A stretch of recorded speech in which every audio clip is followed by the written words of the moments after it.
Okay, welcome to the stream. Thanks for joining me for my first live stream of Age of Wonders Planetfall. For everyone watching after the fact, this is a game that just came out about 4 days ago. It's already Monday, 6 days ago. And this is the newest installment in the Age of Wonders series by Triumph Studios. I was an enormous fan of Age of Wonders 3. And so I had to get it because I loved Age of Wonders 3, although I'm certainly a little bit interested to know if they did better or they did worse than Age of Wonders 3. So that's pretty exciting. So this is a space-themed Age of Wonders game. They've made a lot of changes from the original game. I've been playing it for a couple hours now, so I figured it was time I knew enough about the game where I could go ahead and start a campaign. I'm sorry, not a campaign, but a scenario. So, this game's always played really well as a... their campaigns have always been fairly weak. Although they did a much better job this time. However, that's not what I'm going to show you. I'm just going to show you a normal, skirmish, multiplayer, whatever you want to call it. So we've got a couple different world types here. Imperial world is kind of the most populated, and then I think they get less populated as they go down. I'm not exactly sure. I haven't played on the other ones yet. Sure, we can go ahead and play with 6 players. We will do medium, random landmass, blah, blah, blah, blah. We can do some advanced configuration here. But I actually don't think I want to change any of these values here. Starting resources and units is the same. Game speed normal. We have multiple win conditions here. Max 5 heroes, and then matched player race is good. We're going to play with simultaneous turns. This makes the gameplay a fair bit faster. Because the AI just does all of their stuff while at the beginning of your turn. You run into some interesting issues if you're not careful. And then we can adjust the world settings, which is fine. Great. Okay, so let's select our commander. So this is just like Age of Wonders 3. You have a hero, and you have kind of a specialization. I'm going to go ahead and create a custom one, but there's a large selection that we can choose from. So there are... sorry, let's go back. 6 different races here. We've got the Kirko, which are like buggy Zerg. They were formerly slaves, and they've been liberated. They're very, I don't know, regeneration focused.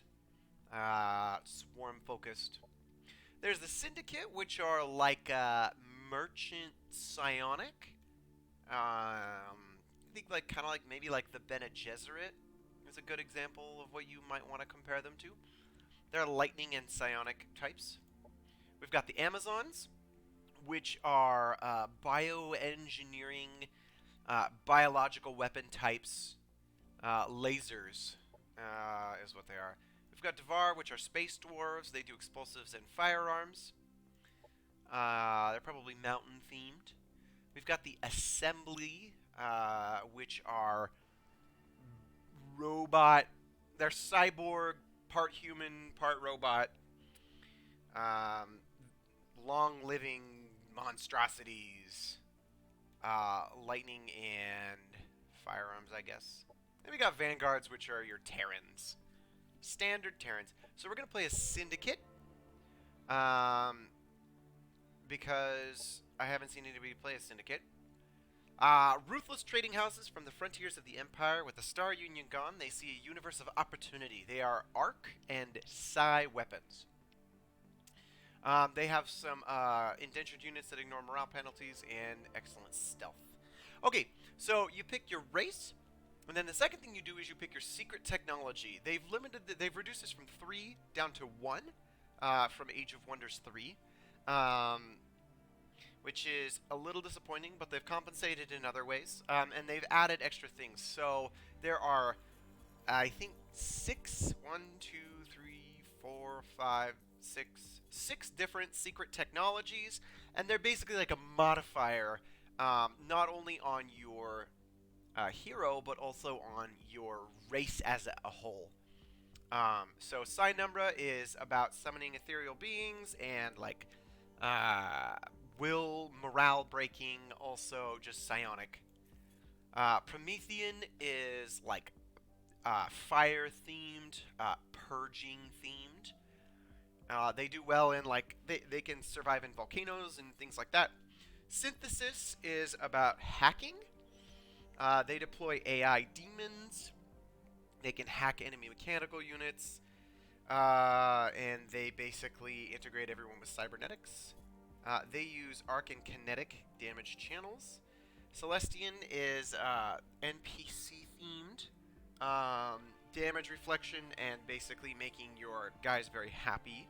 Also, like, I guess, sway enemy soldiers and colonists to your cause. I don't know, you like mind control? Void Tech is about lasers and teleporting, and Xenoplague is biological themed. Not only does this influence your it influences your damage types, it also influences one of your ultimate win conditions, which is kind of interesting. So we're already Arc and Psi. I don't actually know if you double up if it makes you a lot stronger. I suspect it might. So we could go for Psynumbra for more Psi. We could diversify by going for Promethean. We could go for Synthesis and double up on the Arc channel and give us access to kinetic damage types. And then give us a defense against mechanical units, which is probably actually pretty wise considering I think psychic types are not very good against against machines. So I guess yeah, let's just give that a try, huh? Okay, so the second thing you can choose to do is you can do a loadout perk for your hero. So this background not only modifies your hero, but it also modifies your entire race. So veteran, for example, which costs 1 point, and I have let's see. So you have 1 point to 3 points to start the game here. Veteran will give your hero extra levels and skill points to start the game, which is nice. It gives a big boost in the early game, but all your units also gain experience faster, which is awesome. Skill Diplomat gives you additional relation, as well as you spend less influence to convince other characters and NPCs to do what you want.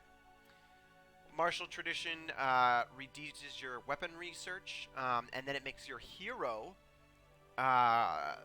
get a turn reset if he gets a kill, which is pretty cool. Merchant Scion makes you better at money. We could double up on that since the Syndicate's a guild. We could do Star Union Scholar, which accelerates your secret technology and increases the rewards from goodie huts. And then we could do Covert Operative, which seems kind of cool as well. Especially since the Syndicate does seem to have excellent covert operations. Okay, so I don't know. We could do something in there. Okay, the second thing is you get a colony supplement. So data repository gives you technologies. You can get money. You can get a larger starting army, or you can get extra population with a happiness building. You also give your commander a loadout here, which is basically different types of weapons to start him off. So he starts with some free equipment. Assault equipment. This gives him a Hasher SMG and an arc grenade. We've got a close combat package. We've got a sharpshooter package. We can also give him a vehicle, which is technically a type of weapon in this game. Or we can give him an extra unit. Imperial APC with various support abilities, and the Psi-Tech grenade upgrade that deals psionic damage in an area. What's really weird is I don't know why it gives your commander piloting, but then gives them an extra unit instead of something to ride. It's kind of strange. And then finally, this is pretty interesting. You can give your character or race a vice, which actually gives you negative points. Rather, no, it gives you extra points that you can spend on other stuff.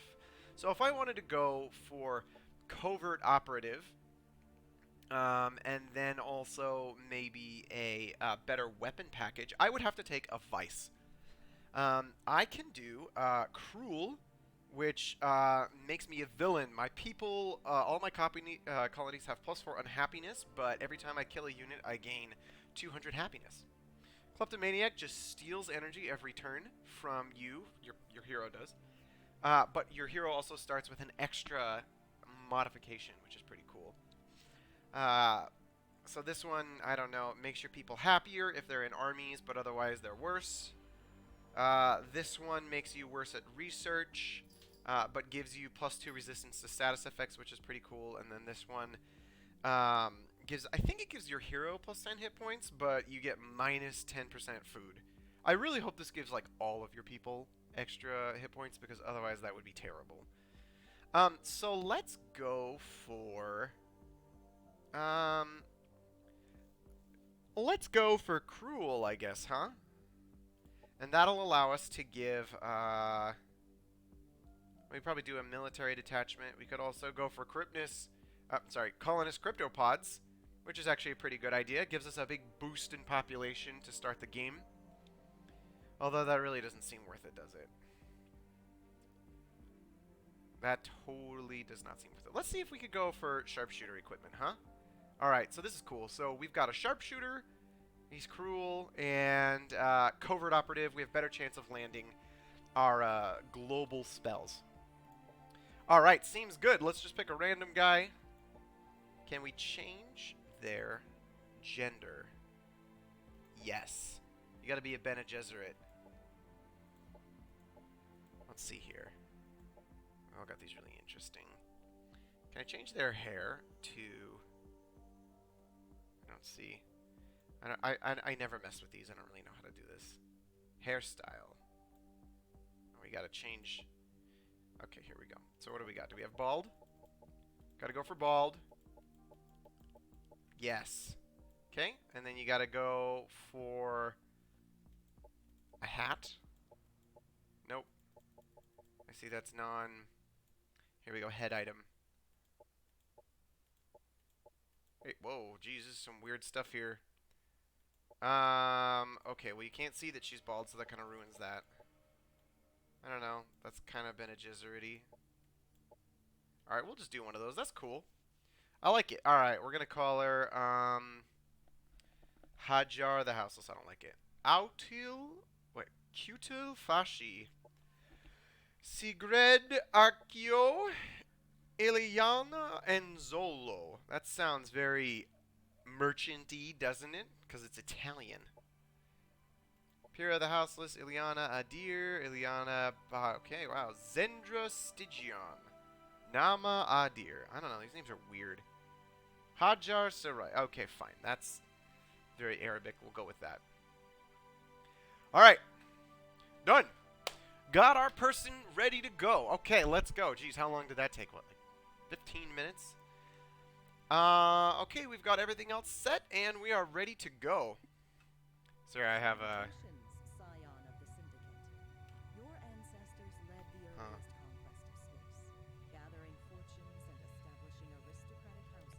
Sorry, I have the volume turned way, way down on the voices because the research quotes are really annoying. Blah, blah, blah, blah. Empire fell down, and now everyone is kind of on their own. So this is just kind of the summary of the game we chose to fabricate.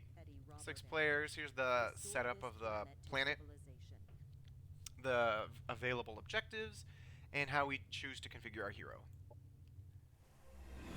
Alright.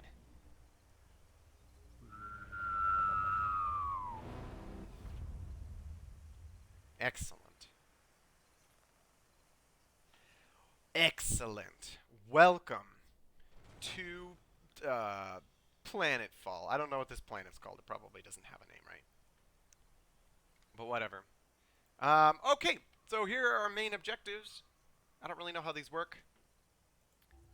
You can get a score victory. I see. Sure. So at the end of 150 rounds, if no one has won, then it just goes by score. Cool. And you get score for doing cool stuff. Okay, so here's our starting city. Here's our starting hero. Here's our starting army.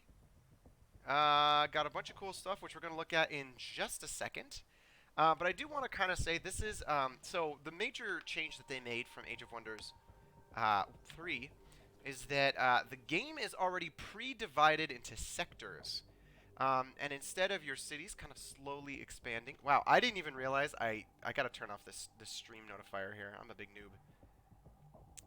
Okay, let's turn that off. Woo! Okay, wow. I look less like a fool now, don't I? Whew. Okay. So this is our starting city, and this is the sector that they've claimed. Basically, you have points where at a certain number of population, it's all multiples of 4, 4, 8, 12, 16. You get access to claim an entire other sector and gain access to its resources.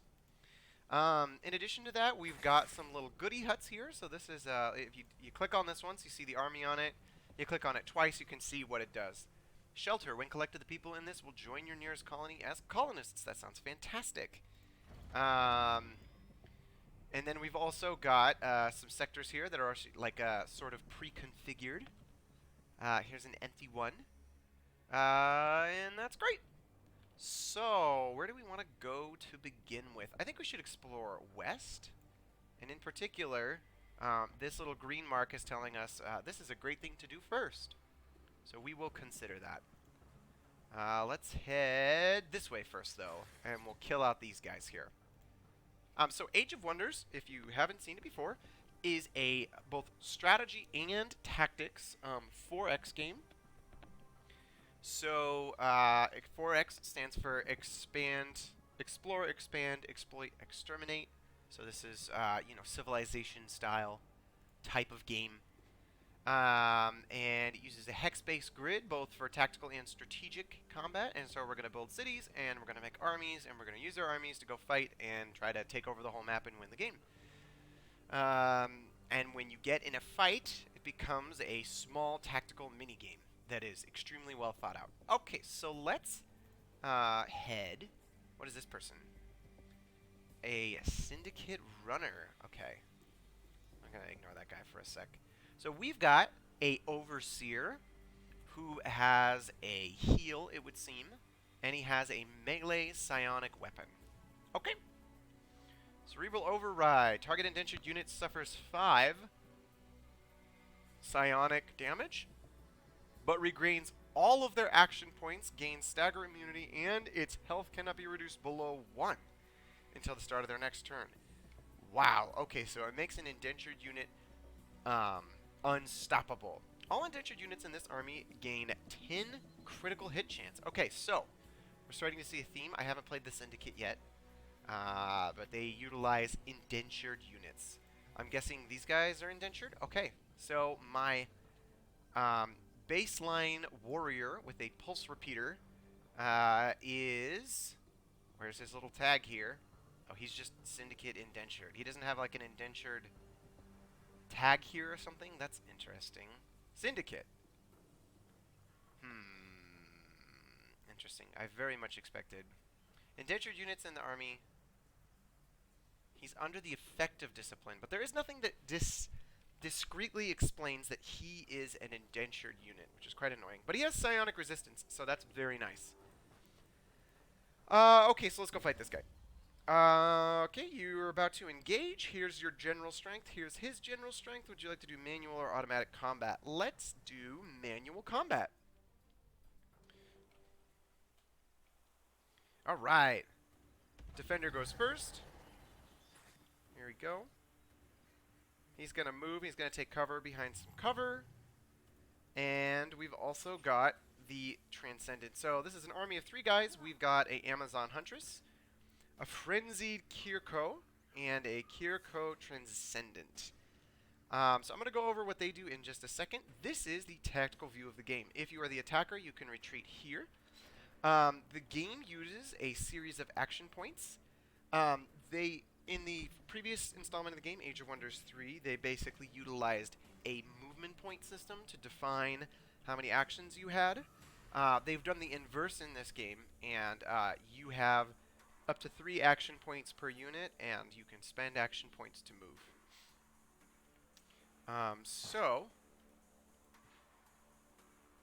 What do we got here? A sniper rifle. A pulse sniper. Okay, let's do some setup here.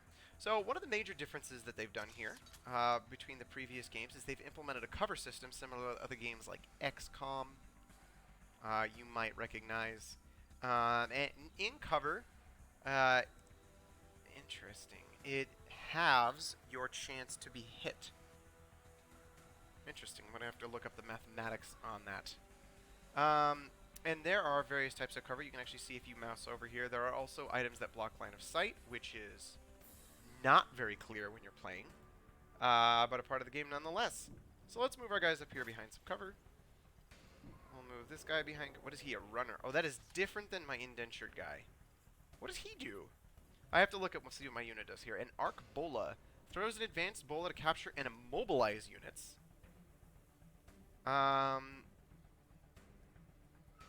Capture. What does that mean? The anti-gravity boots of scout like me can earn a decent wage in the service of the family. I try to steer clear of conflicts. I have no gift for sci-tech. I don't have the tech for heavy battles. But what's the harm in sharing a little information for the thrill of speeding over water and land alike? Slavery, corruption, smuggling. Sure, the syndicate has its questionable parts, but what doesn't have its questionable parts these days. Okay, so it doesn't, I don't know. It uses the word capture. I'm a little bit confused by that. And then she has a pistol. Oh, a flanker tag. It's quite nice. Okay. So, this thing, I am assuming, blocks line of sight. Maybe not. Okay. How are we going to do this? Not very much space here. I'm going to put you there. Oh, I see. Green is you're actually standing behind full cover. I understand now. So you can see here, the blue wall to the right is only partial cover, and the green wall to the left is full cover. Very useful information. So let's go ahead. I'm gonna put these guys here. I'm gonna move these guys a little bit more forward. Have them hunker down. Hunker down. Sure, you can defense mode. Okay. So, defense mode shields up.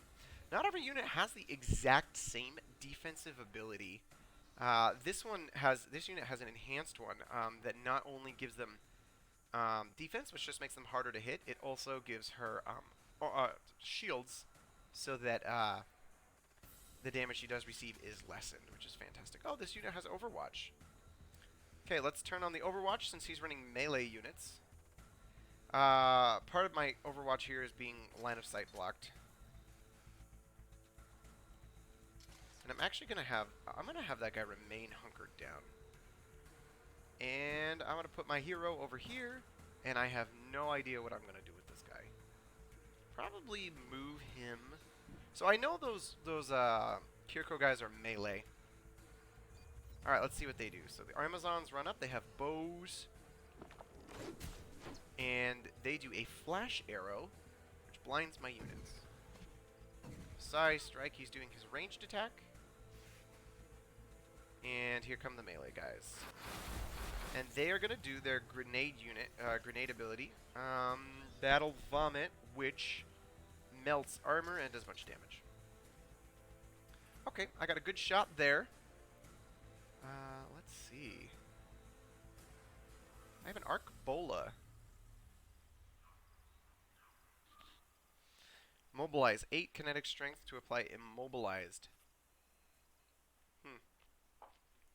So one thing we have to watch out for is this Kiriko Transcendent has Absorb Pain, which he links himself to a friendly unit, and that unit takes 35% less damage and then transfers all the remaining damage to the Transcendent, who is a healer unit. So it's very good. He's like a ranged drain tank. Okay, so he put the transfer pain onto this guy. So if I can, Nope, not gonna work. I would like to kill this guy because I do direct damage to him versus the other thing, but I also need to consider these Amazons.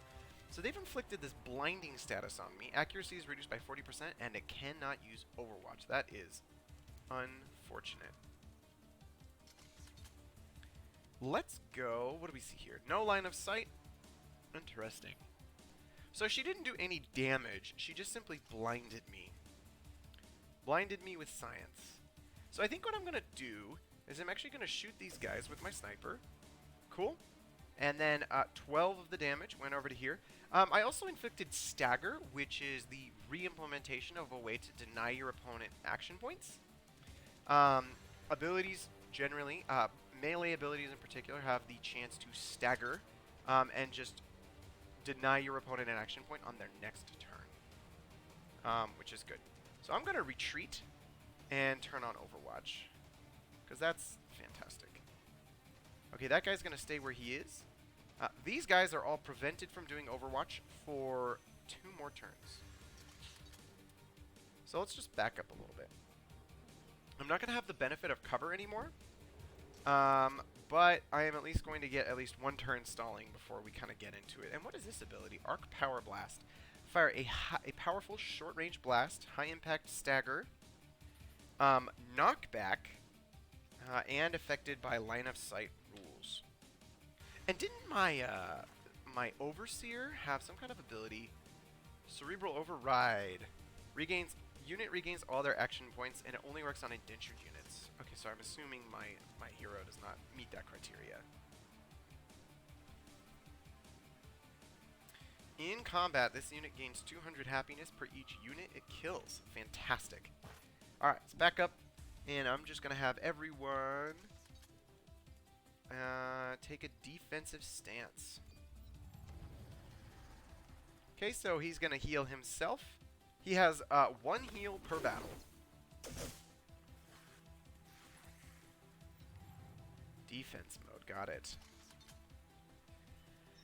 So he does not have access to a second battle vomit. Oh, it takes, I see, it has a 3-turn cooldown, got it. Man, my hit chance is very low. And the reason is, if you want to see, you just press control. And 35% because in cover, 20% because of long range, and 40% because I am blinded. So let's just go ahead and back up here. Now, the thing about sniper rifles is they actually have increased range. This one has a range of 9, which is quite a bit higher than normal units, which have 7. But it requires a full action, so I cannot move on the turn I use it. So I'm going to back up. I'm actually going to leave this guy in cover, and I'm going to heal him. Actually, I'm a little bit concerned he's going to die if I leave him where he's at right now. But if I go over here, if I leave myself vulnerable to the Kirko. Let's see here. Blinded for 1 turn. Okay, I'm going to go here. And then I am going to shoot this guy. I do not know what just happened. They got some kind of bonus. Oh, he got a critical, which is fantastic. Okay, oops, wrong thing. How do I close this? Thank you. Okay, so we could shoot this guy again, which might kill the Transcendent, although it leaves my hero vulnerable. My hero does have 3 armor, which is reasonable. Armor just simply reduces the damage you take. I could do the Cerebral Override ability, which does minor damage to my character and gives him all of his actions back. So let's do it. Then we'll decide. Oh, it forces me to walk into range. Interesting. So he takes 5 psionic damage. Imposed discipline. Oh, I'm sorry. Hold on. Cerebral Override does 5 psionic damage, but they regain all their things. But my unit actually has psionic resistance of 2, so he inherently takes less damage, which is fantastic. Okay, so let's take another crack at this guy here. Okay, so it looks like I'm not going to kill him, but I do have a chance of basically finishing off The Transcendent. Enemy Excellent. annihilated. Okay. Now, I am actually going to... let's see. What was that... What was that flash grenade she had? It's very interesting that she had that at all. I don't know where that is listed in here, but it is listed somewhere. And we've got 2 indentures, and we've also got this Syndicate Runner. Flanker deals additional damage. Immobilize. You know what? Let's just run up and see if we can immobilize that Kirko. Is she blinded? I think she is. So I'm going to have like a low chance of hitting this. So I would normally have 100% chance to land the ability, plus a 80% chance to inflict the status effect, but since I'm blinded, it's a 60%, and then after that, I have an 80% chance to immobilize. So here we go.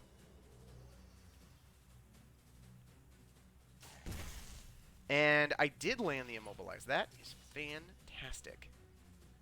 In that case, I am going to walk up these guys, because the only unit that's a threat to me right now is the Amazon. The Kirko, I think, has 1 more turn on Battle Vomit. Let's do armor, armor, and turn. Let's see what the Amazon does. She's going to shoot my Taskmaster here. Okay. That's okay. He still has his heal once per turn. Oh, it only works on other units. I did not know that. Alright, very well.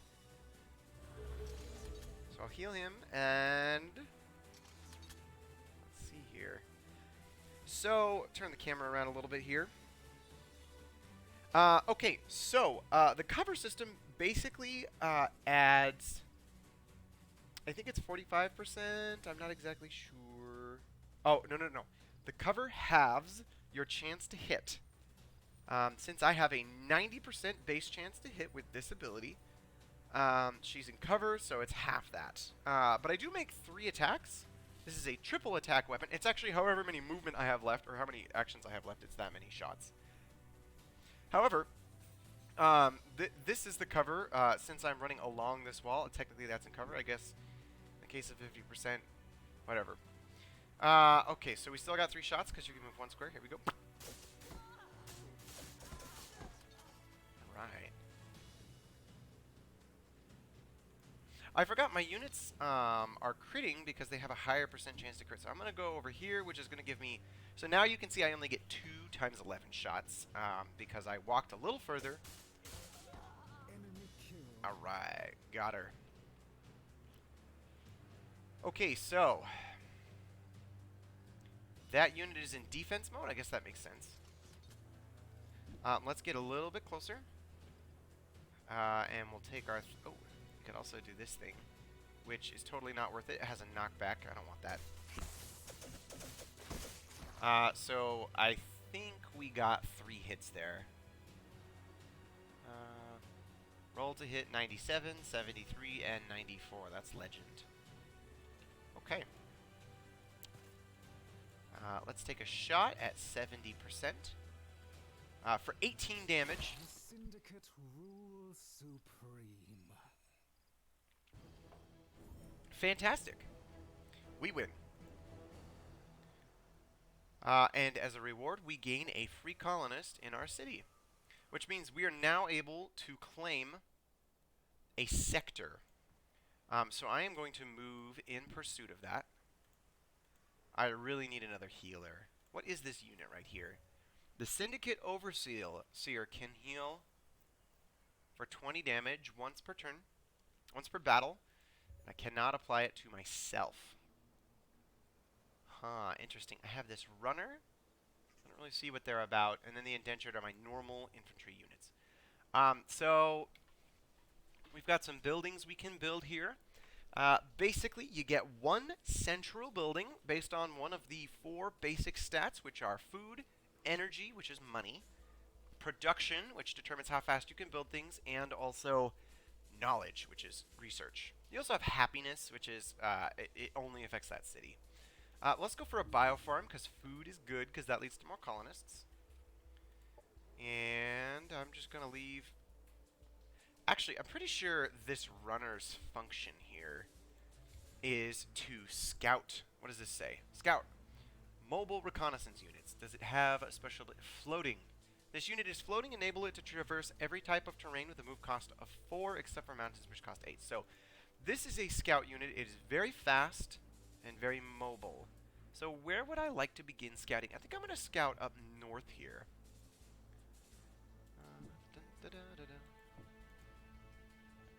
Okay. So another implementation that they've added since Age of Wonders 3 that is kind of nice and kind of annoying is they actually have multiple filters on this zoomed out world map here. So we can see military, which actually just shows us unit stacks. So this is an army here with 3 units in it. This is an army with 4, and it is non-neutral, which is why it's orange. Here's a neutral one. Here's an army of mine. Here's my army. And we can also see whatever this is. I don't know. Something. The economy one shows us the general economic stats of each sector. And then we can see operation defense for casting worldwide spells. So the world spells from Age of Wonders 3 have been replaced. How is this? Did I? Oh my goodness. I totally thought I got rid of the whole stream starts at 7:30 thing. But I didn't. Because I forgot to transition to the new scene. Whoops. Okay, so Salaneth can annex their first sector. Fantastic. Okay. Great. What do we got here? Let's see if we can find another player.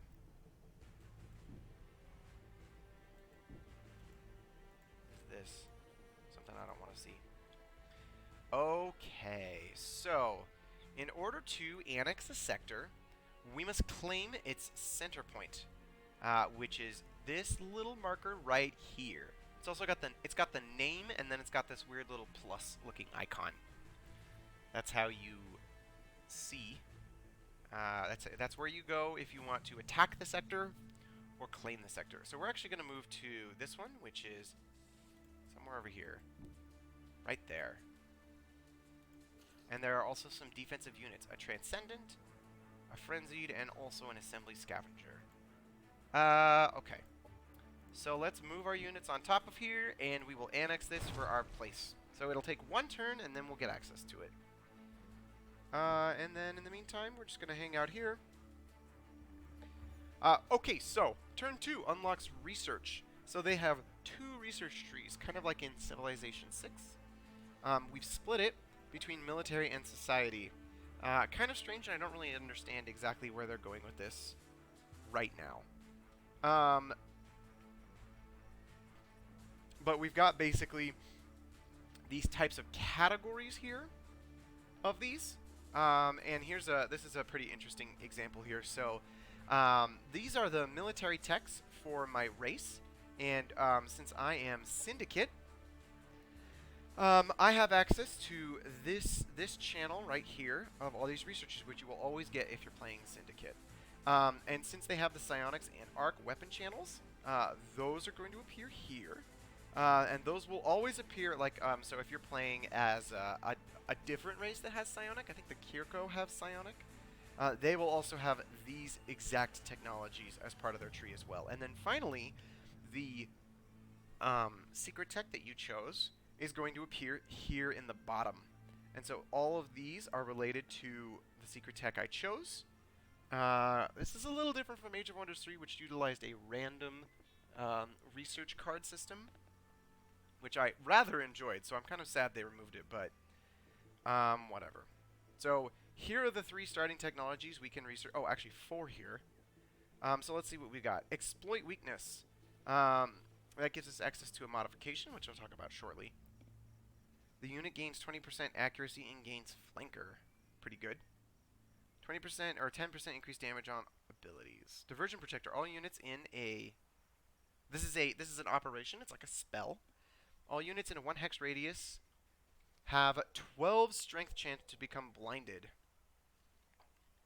And have -2 resistance against flanking attacks. So it seems like this faction's all about flanking, which is kind of odd considering they're ranged. I guess I was kind of the person who brought in the whole sniper thing with my starting package. Otherwise, it doesn't seem like they have snipers. Arc Discharge. Arc Blast a single unit dealing 9 damage with high impact. This can jump to 2 additional targets. That's fantastic. Then we've got a static buildup module. Attacks from arc weapons have a 8 arc chance to apply static charge, a stacking debuff that lowers the arc resistance by 1. I think that this is actually an arc weakness. The difference between resistance, well, resistance can never go negative, but weakness can, which actually increases your damage even if they have no armor. I do not know if this actually applies weakness. The wording on that is a bit ambiguous. Then we've got Synthesis Integration. Let's see. Guardian Demon Shell. This unit is 25% harder to hit by ranged attacks. They also become integrated, allow them to interface with synthesis technology, and they gain an armor. That's fantastic. Targeting Demon Shell. This unit gains 10 accuracy and 10 crit chance. They also become integrated, allowing them to interact with synthesis technology. They also gain 10%. So I could do either of these mods. I also have a Empire upgrade. All mechanical and cyborg units are integrated, allow them to interface with synthesis technology. So this one gives you a ton of accuracy. This one gives you a chance to lower armor. And then this one makes you much harder to hit and gives you minor accuracy but also crit chance. So I think I'm going to go for this one. And Frontier Facilities is recommended. This basically gives you more food, so I'm going to go for that. Boom. All right. So I have annexed this sector to this city. Now, it has a couple of qualities. Oh my gosh, stop that. This is an Arcadian sector. It basically means it is wilderness with plants and grasslands. So here are the features, and each of them give access to certain resources. You basically only get to pick one to mine from that sector. So while this does have access to 2 greens, 2 yellows, and a purple, I can only pick one. And you do that with a specialization here. So let's go ahead and upgrade sector, and we're going to upgrade it to energy exploitation, which is what they recommend. This is an energy exploitation. It provides various economic bonuses based on its level. Cool. Okay, so my city is building a building inside of this sector that is going to allow me to harvest resources from that sector of that one specific type. Now, if you zoom in, you can actually see here the sum of those values we just described. And then there's one more thing. There is a feature on this area which you can just it's what this big lightning bolt is, and what this big purple thing is, and what this big green thing is these are features on the map, which I believe I have to actually clear these enemies from. And what it says is it gains plus 10 energy to the colony it's linked to, and it gains an additional 5 energy when it is exploited as energy. So because I choose to do energy exploitation for the sector, I also get that bonus. Okay, let's fight. Annual combat.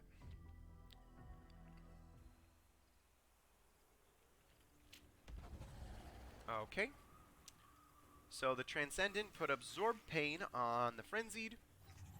And we have an Abyssal Scavenger. Let's see what abilities Assembly Scavenger. What abilities does he have? He has Claw Slash, a strong melee attack that repeats.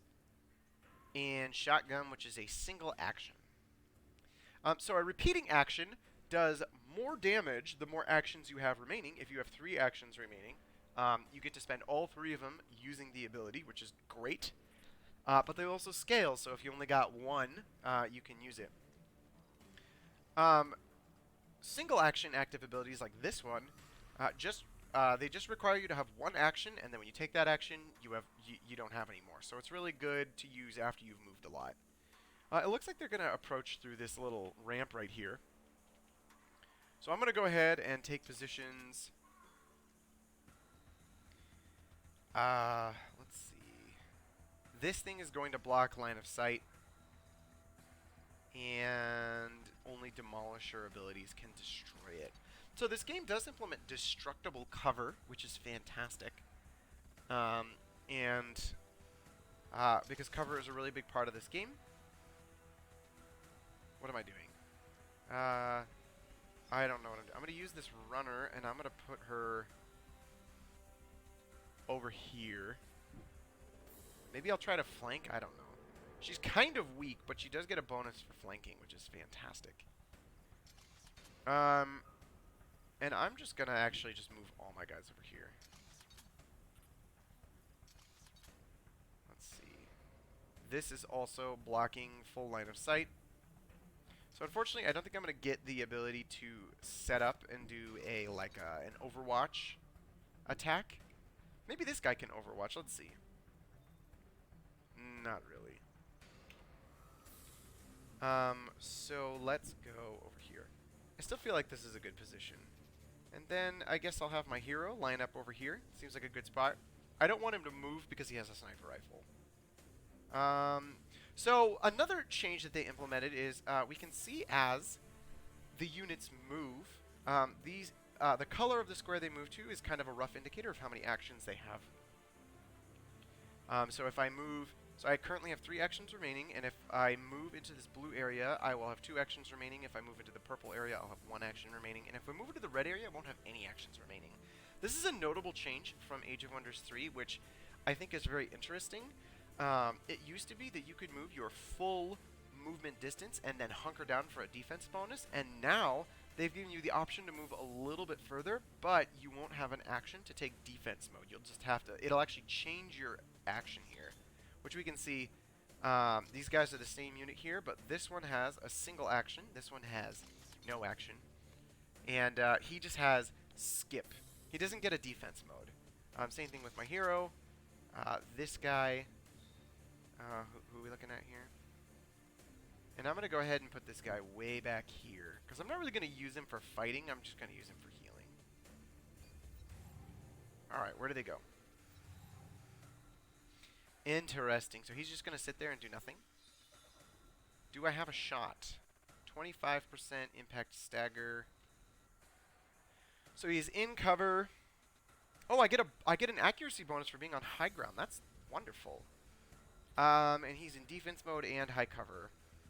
So this is kind of a tough situation because my sniper can't really. He doesn't get a good shot like this. Well, actually, that's a reasonable shot.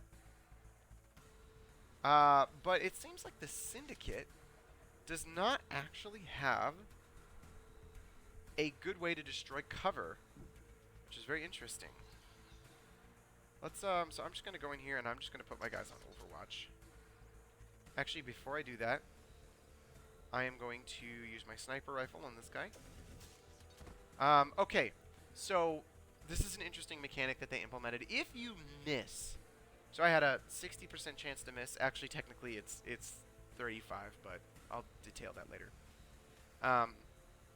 If you miss, you have a chance on hitting a nearby tile. So I actually hit a nearby tile and just did complete full damage to this unit instead. This also can damage your own units.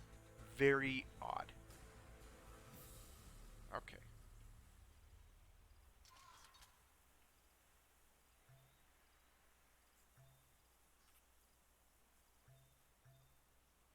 Why is this? Sorry, I messed up. Oh, I see what happened here. I think I'm just gonna set this guy up for Overwatch.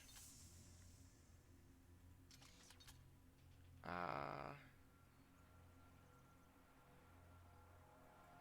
gonna move this guy over here. Set him up for Overwatch like that. And then I'm just gonna have this girl run right here and hunker down. Who else do we got? We've got my main man here. Does he have ranged units? I think I'm safe, even though I'm not behind cover. Psionic Mending, so he heals the guy. And then he moves, so my guys are all taking Overwatch shots. And he's moving in the Kirko. And he did Battle Vomit on my hero, which doesn't seem like a very good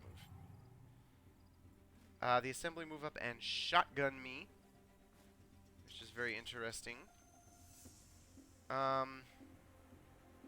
Okay, I don't understand why this guy is not behind cover compared to that example from before, but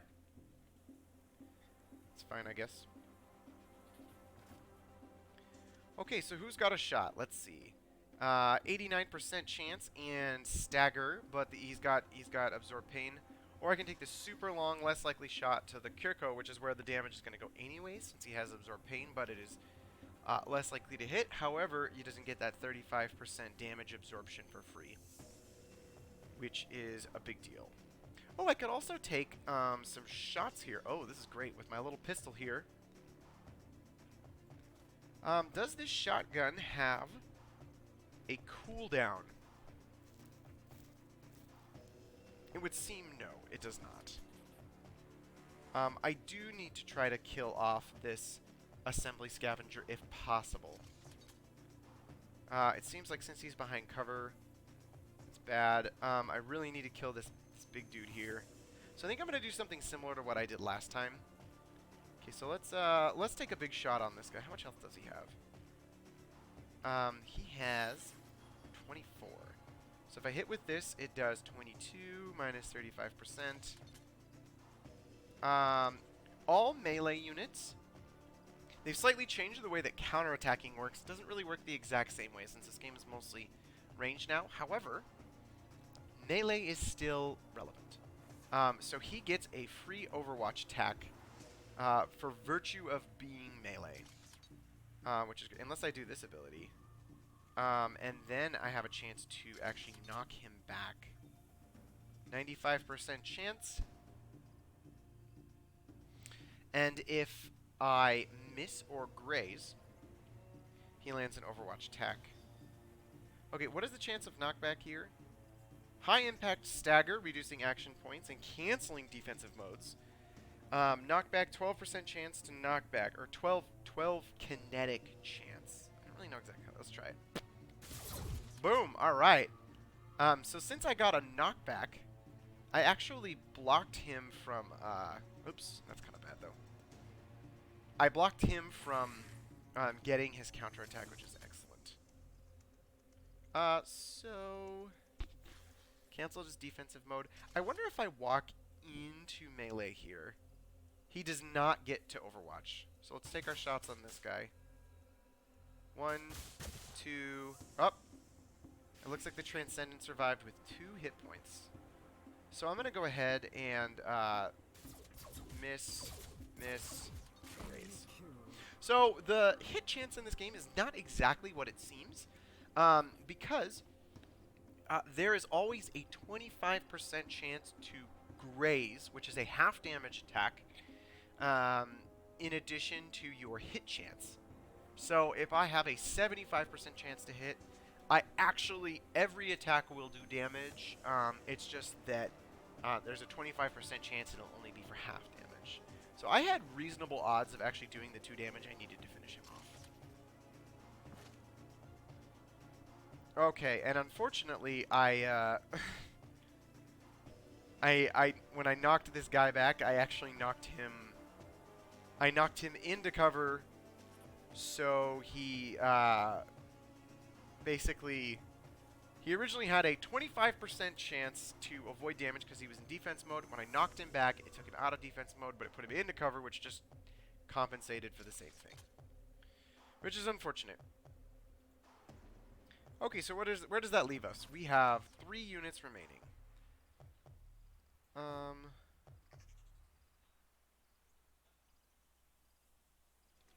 I do not believe the shotgun is AoE, so I'm going to move up, and I'm going to give this guy the Cerebral Override effect.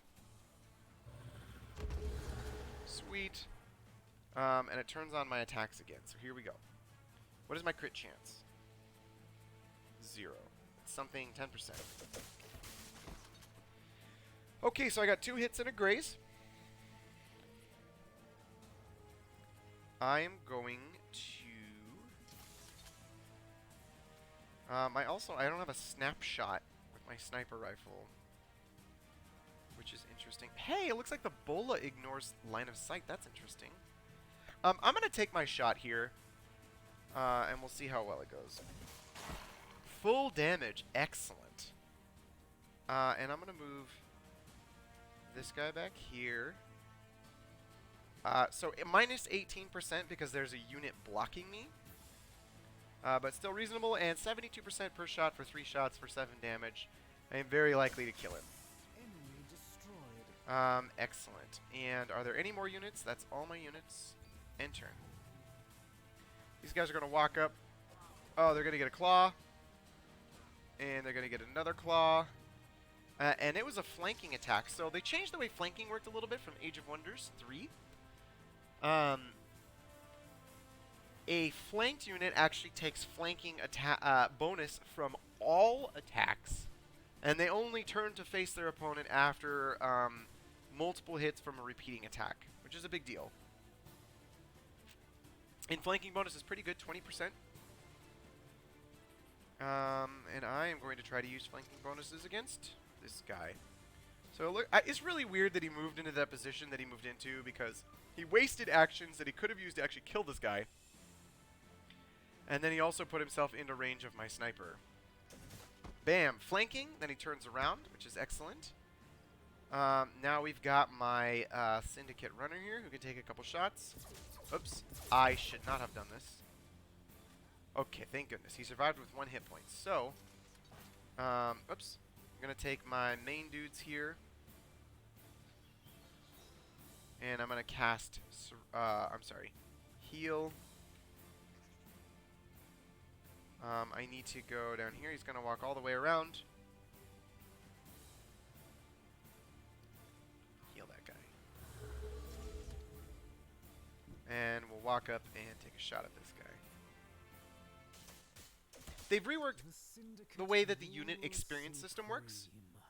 So, instead of units getting experience for every attack that they make, they simply get experience for being in the battle. It's divided evenly across all units, which is excellent. Ooh, I get a reward of 150 energy. And I clear up my node. Also, we've got a goodie hut here. When collected, production is added to your nearest colony. And lets you build stuff faster. Sure, let's do it. Take the materials worth 44 production, which almost completes this energy exploitation node. Okay, so we've got our dude over here. Let's explore some more. What is that? Sector Nothing. annexed. Spacers! What is this? This is an NPC faction. The Spacers NPC are violent gangs that roam the ruined worlds of the Star Union, looting anything of value. They originated from the masses that were kept subdued using infinite virtual entertainment. This is like a Mad Max thing, I think. Hey, you look funny. Never seen clothes like that before. Looks all fancy and stuff. Spacers is our clan. We're the free people of this land and answer to no one. We take what we want when we want, so you best remember that. We'll be keeping an eye on you. By the way, you got any black necks? We can either choose to declare war on them, or we can try to form a relationship. Let's do it. We don't need protecting. Ever since the Empire fell, we were unplugged from Dreamscape. Dreamscape! It's like RuneScape. We've been left to our own devices. Actually, there is something you can do. Some business that needs taken care of. What kind of business? Alright, so they're going to give us a quest. Petting zoo. Make a petting zoo. We get these urges and well, the animals look so touchable. But Dingo got his arm ripped off and something swooped down and snatched up Baitmaster. Now they're breeding faster than we can keep track. Could you destroy it? I'm sure it's not that dangerous. I don't know what they want, but they want me to go fight these guys. And there's a quest unit right here. Man, that wireframe looks awkward. So those guys were right here. Interesting. Where's my guy? Here we go. So that... Oh, what is this? Oh, this must also be them. I see. Okay. Hey, who is this? Do I have any movement left? Oh, right. New turn. Excellent. Heavy Weapons Factory. An old heavy weapons factory. Adds 5 when it is within a colony's domain. Okay. So it is a production bonus. Seems good. Production is good. What are we at? 5 people, and we are losing happiness. Okay.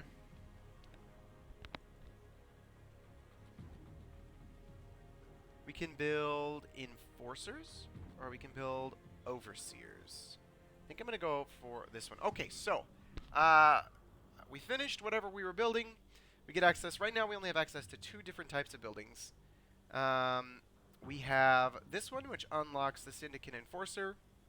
Skirmisher units, which are basically like tier 2 damage dealers, or we've got the tier 2 supports. Let's go for the supports because they have access to the heal.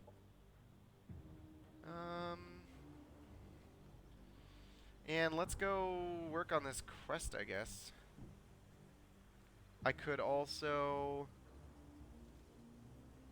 go to this goody hut. Let's do that. What do we have? Quartzite, tier 1 skirmisher, and a fire-themed tier 1 skirmisher.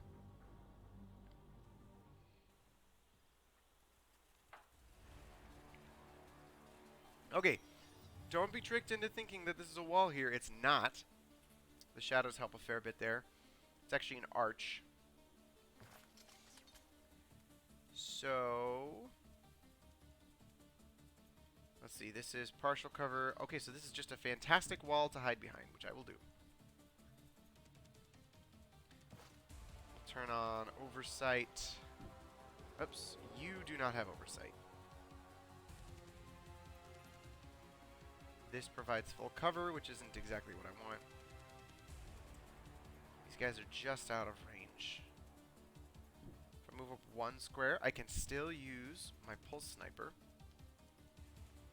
But what I can do is I can do an overwatch. Oh! Wait. Oh, apparently my overwatch requires 3 actions, so I should have done it from that last position. Unfortunate. This guy on Overwatch right there.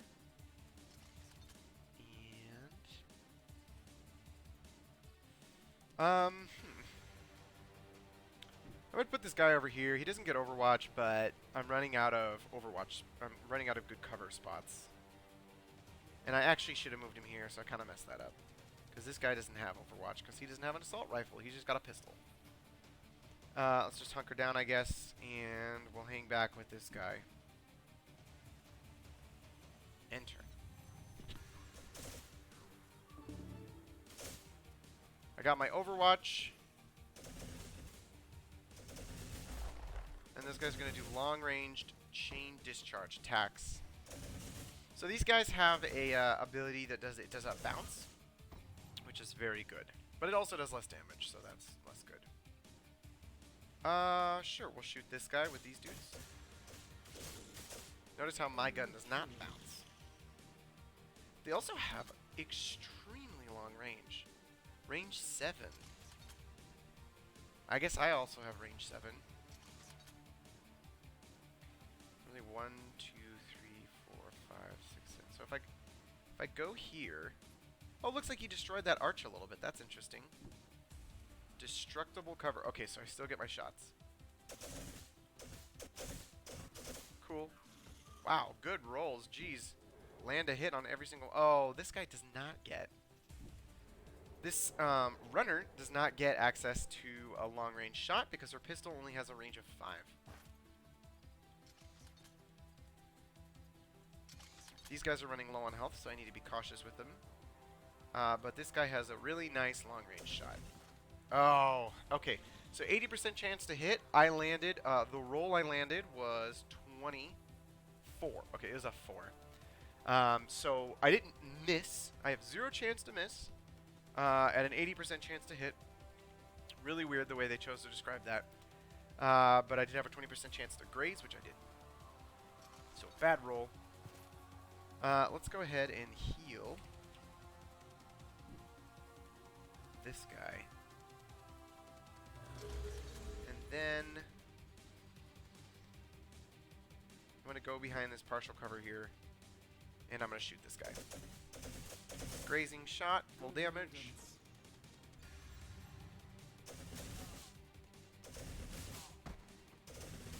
It would seem that if all of the shots are a graze or none of them, which is interesting. Do I have range on this guy? Do I have range on him now? No. Let's move a little closer. Oh, right, because this is my pistol guy. She gets flanking damage, which is awesome. That's fantastic. And her flanking ability, like, she seems like a weird unit, but the flanking bonus is a baseline 20% bonus damage. Flanker trait, which she has, gives her an additional 25% damage when flanking. So she is a flanking unit. She gets 50% bonus damage for flanking, which is amazing. Why is my chance to hit so low? Oh. So this is a lightning-themed unit. So he actually has an arc resistance of 3. So the way the armor works in this game is you basically, armor and shields are very similar. There are just very specific ways to avoid them. Armor gets avoided by psychic attacks, and shields get avoided by melee attacks. And if you have a melee psychic attack, then you do full armor piercing.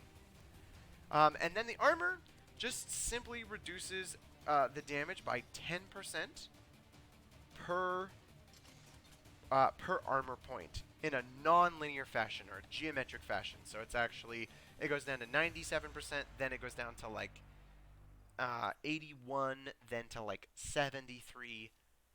He in addition has a arc resistance of 3 for a total of 6, basically.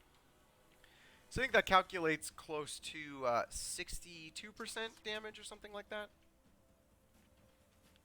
Then it just rounds. The reason that he does less damage here is because we have, I don't know. Alright, let's just go for the, oh, I missed. Completely missed. I didn't get a grazing shot. I missed. So I hit an adjacent square, which happened to be the one he was hiding behind. So I got some free cover destruction, which is glorious. Cover destruction in this game is quite rare. Did I already use my heal? I did. She also has Cerebral Override. Oh, that's the one that resets my unit here. Okay, so let's take our shots. We could probably kill him from here. Yeah, that's for sure. The Syndicate rules supreme. Got him. All right. Who are these guys? I don't understand. What's so special about this sector? Why is it outlined? What does that mean? I can't get any closer to find out. Oh, I actually might. What does that mean? My scout is invisible to other players due to universal camouflage. I did not see that. This unit cannot be detected when standing on any hex. So it is invisible. Wow. That does not apply to tactical combat, I'm assuming. Sweet, so my hero leveled up, and I got access to new abilities. What am I going to take? All attacks gain 5% more accuracy and critical hit chance, which is fantastic. I could also go for some army buffs here, like Infantry Commander. All light ground units deal 10% additional damage. It's pretty nice. And we've got some Syndicate hero skills. What do we got? Subterfuge. Employing Subterfuge, the hero gains universal camouflage. That's fantastic. Strategic Operations Support. Operation Strength is increased by 6 on operations that target sectors this hero is in. Okay, so he's like a scouter for like orbital bombardment and whatever. What is Farsight? Hero gains Farsight and his Agile Overwatch when using Overwatch. Let's bring up the old encyclopedia. Farsight. This unit has +1 vision range. Okay, and then the other one was Agile Oversight. Agile Overwatch. When this unit enters Overwatch, it is always considered to have full action points regardless of how many it actually has. Okay, so that issue I had before with my sniper rifle, where it takes 3 actions to shoot, and I didn't realize it actually takes 3 actions to go into Overwatch. I believe this ability counteracts that. It allows me to spend any number of action points and then still go into Overwatch, which seems incredible, and it is costing 6 points, so I'm going to assume that it's probably fair. Attacks with ranged weapons are 15% more accurate when fired from cover, so he is very much a sniper. We can't take Deadeye 2. I'm going to keep 2 extra points, and I'm going to save them for when I level up again. Upgrade Commander. Oh, right. Oh, I can also get a couple other abilities here if I really wanted to. Sending a disrupting wave to hack an area. Compromising mechanical and cyborg units in that area. What is compromise? Compromise.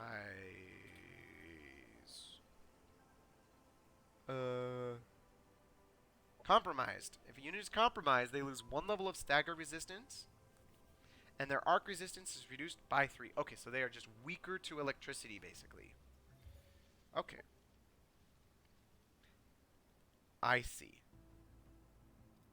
So this basically makes mechanical units weaker to lightning. Alright, I don't care. What is this? A goodie hut. Adds energy to your treasury.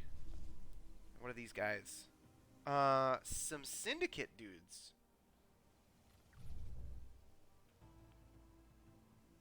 This is a independent settlement. Okay, so I need to, like, get close to them and talk to them. Okay, so here's what we do. Okay, I'm gonna get it this time. Let me move out. Move back in. I think this should trigger them to, like, start talking to me. I have growing unhappiness. And I'm gonna get rioting and other things. Have I finished my frontier facilities, which gives me access to a happiness building? No. One more turn. Alright, who are these guys and why haven't they started talking to me yet?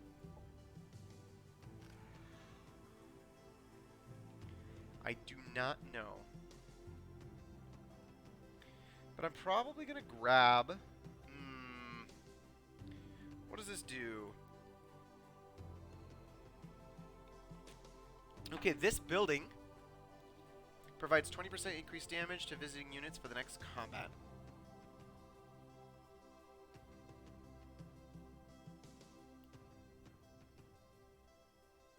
That's amazing. And then it adds +5 if it's in your domain. So I would probably exploit this at energy, which I don't really want right now. What I really want is food. So I'm probably going to go for this sector. Let's just explore with this scout a little bit.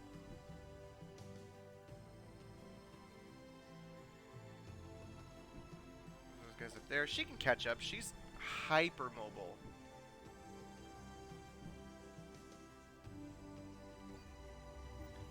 And turn. Okay, I completed synthesis integration. I do.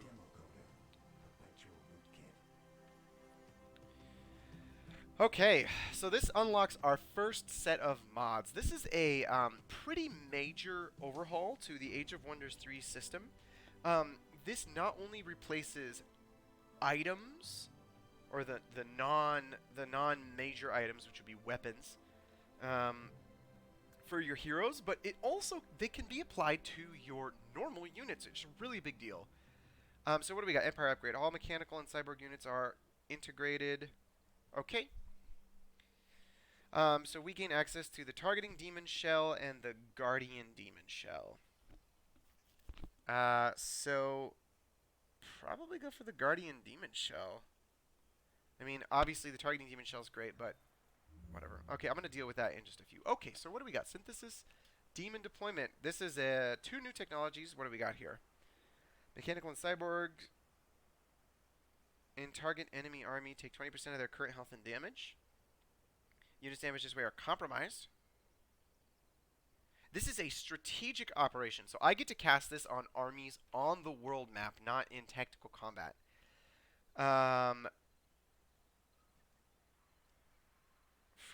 Okay, so this basically makes them compromised for the next. So you basically lightning bolt or something guys on the strategic map, then you attack them, and they're much weaker. And that's pretty good. If you are arc lightning type, deploy maintenance demons. All integrated units in the army heal to full and gain finely tuned, granting them 10 accuracy. That's very good. And target enemy colony has their operational defense reduced by 5 and their happiness reduced by 8. Okay. What does this give? Compromise module. Weapon attacks now have a strength 8 arc chance to apply compromised to mechanical and cyborg. This would be particularly important if we end up fighting assembly, because they're all cyborgs. They have mechanical components, making them vulnerable to that. Uploads repair subroutines to all friendly integrated units. They heal for 10% of their maximum hit points at the end of each turn for 2 turns. Okay. That's a tactical operation. And then uploads predictive subroutines for all integrated units. They receive 2 shields. Interesting. Okay. 0-day vulnerability. Or we could go for this one, which I very much like. Exploitive targeting system. And blind. We're going to go for this one, and then we can stack it up with our other thing. Okay, where is my army? Let's see here.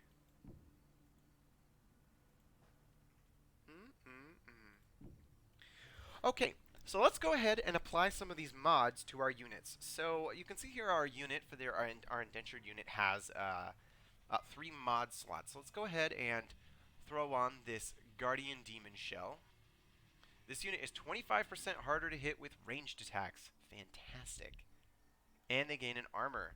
Okay, so I have the opportunity to mod just this unit, or I could mod all units of this type if I want.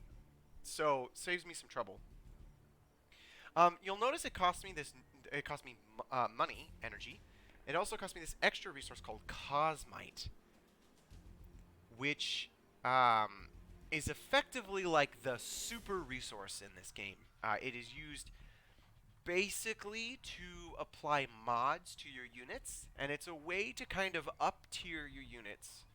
So even though this is a tier 1 unit, if I deck him out with mods, assuming they all cost 5 each, I would be looking at a very expensive unit in Cosmite, and probably making him even better than a baseline tier 2 unit. Okay, we're going to make and then they suggest a name for you, which is pretty cool, and these are going to be the Dodgy something. Let's look. So now we can go make a Dodgy Indentured. That's great. So I can still build either one of these here. I can build my normal Indentured for 40 energy, or I can build my Dodgy Indentured for 40 energy and 5 Cosmite. Oh, apparently expansion costs Cosmite as well. I did not know that. Our colonies require the means to protect Finally, themselves and a reason we've to researched stay. our frontier facilities, and we can build a recreation dome and build a new colonizer, which is excellent. Let's go for energy development, since we started going that way a little bit. And let's build a recreation dome, and that's gonna fix this problem.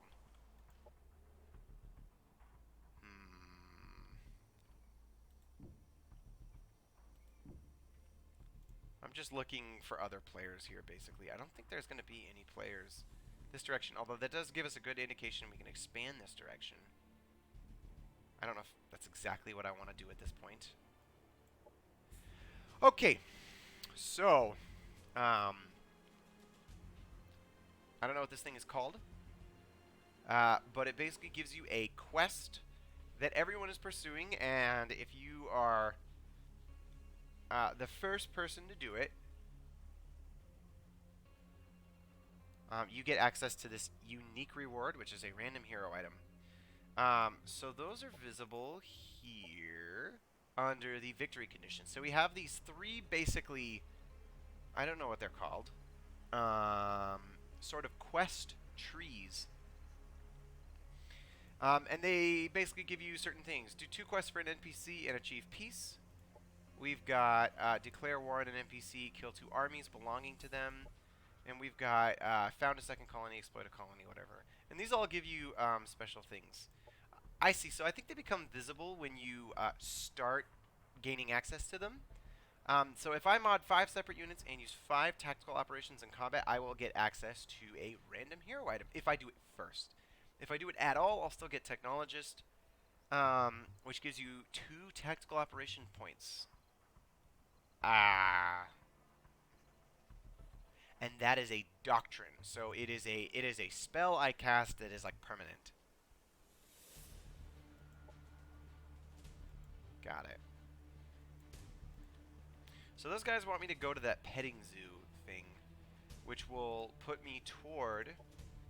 Where was that?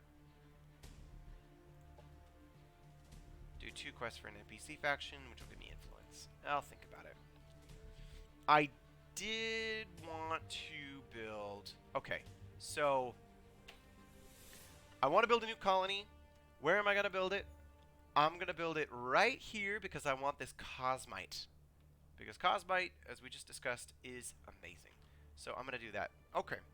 I've been going for a good hour, so I'm just going to take a quick little break here. So let's see. Be right back.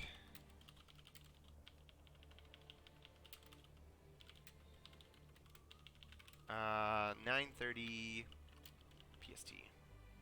I'm sorry, 9 o'clock PST.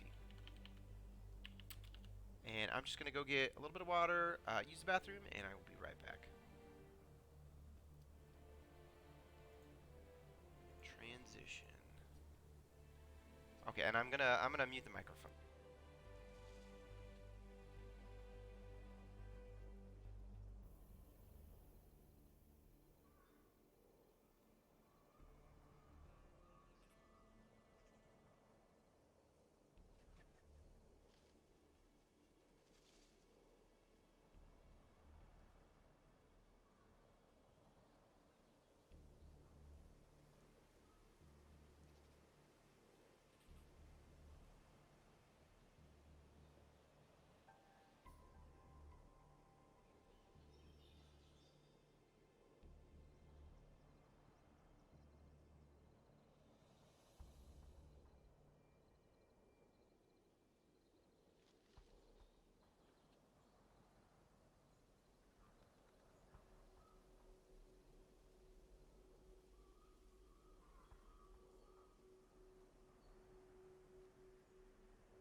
Alright. I'm back. Let's, turn this off here. Okay. So.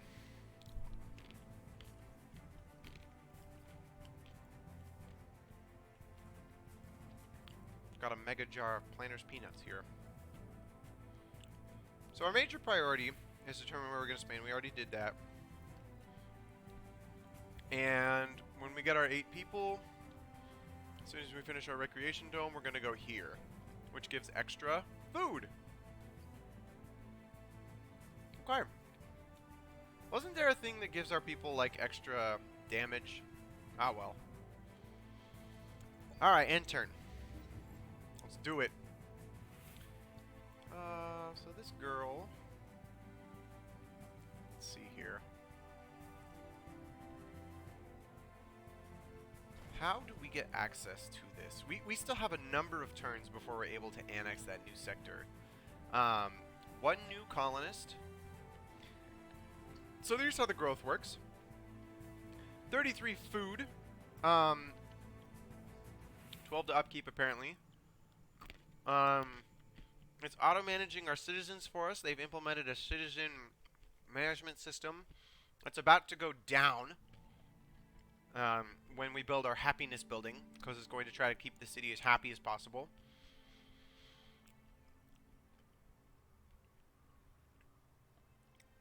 And I don't know. We're looking at maybe 4 more turns before we can expand to this.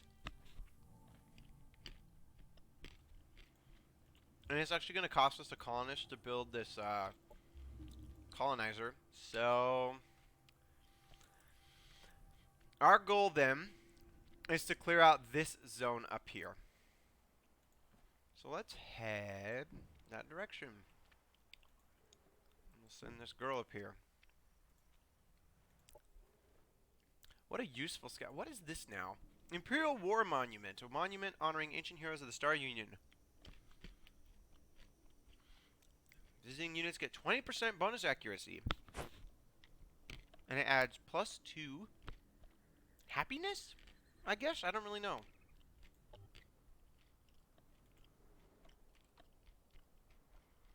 Okay, I guess I'm gonna go south. Hey, did I meet a person? Who is that? I think that's a player.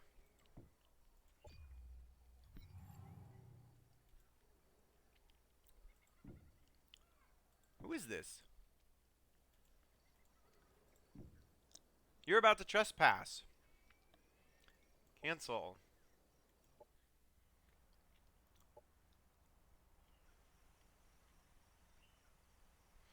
Okay.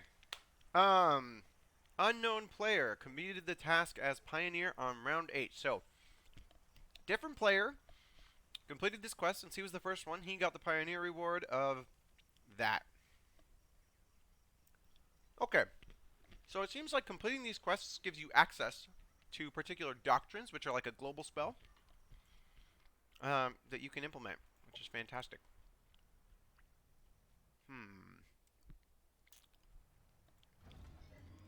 Wow, that unit looks crazy. What is he? He looks like Vision from Marvel. From Marvel. Let's have this girl hop back up with these guys again. Okay.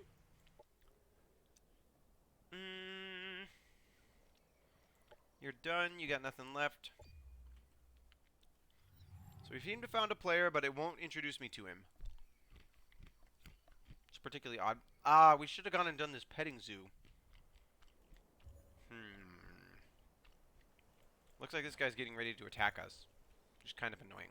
One of the cool things that they've changed since Age of Wonders 3 is your cities get garrisons for free. So you don't need to keep guys there manually, which I love. Oh, man. Is the control of an asset, Alright, so we've got Exploit Weakness,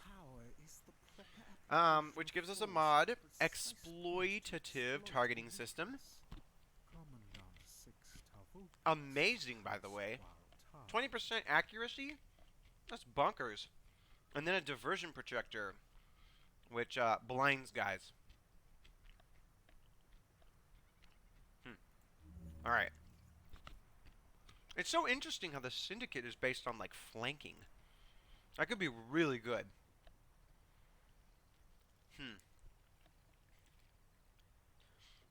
Unit Guild Assassin, which is a sniper.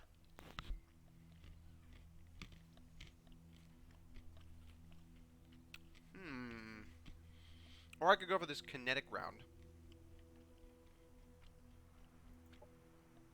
Let's go for that.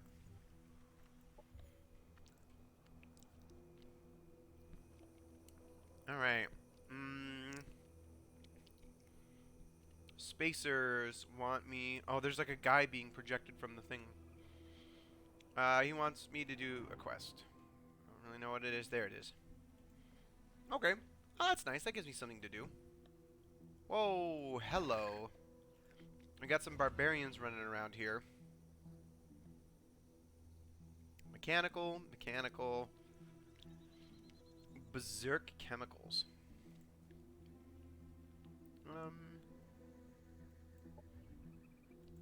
I have no doctrines, and I just have this diversion projector. I'm out of move points. Okay, now one thing I can do is this Age of Wonders trick. It applies to Age of Wonders as well. Is I can just grab this one unit from my army and have them attack, even though I don't have enough movement points.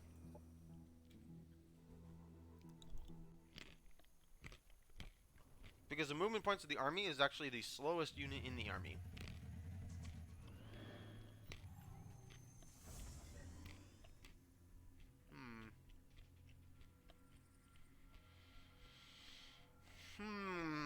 Fire barrel.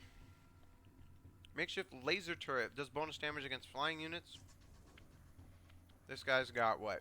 Self-destruct? Yep. Gotta watch out for that. What does this guy have? Bash and berserk chemicals. Fast movement. And bonus damage. And he's a melee. He just high impact stagger. And he avoids all shields because he's melee. Okay. So he's got some strong melee units. This guy's got a jump. This guy's got stims. Then we got some range guys. I cannot do operations on turn 1 of combat. So I think what I ought to do here... Oh, I might actually have a shot if I move up. 10% chance. Better than nothing. Missed. So I need to get ready for these guys to flank me, but I do want to get behind some cover. So I'm gonna go here, and I'm just gonna go into cover actually. I'll have these guys do the same thing.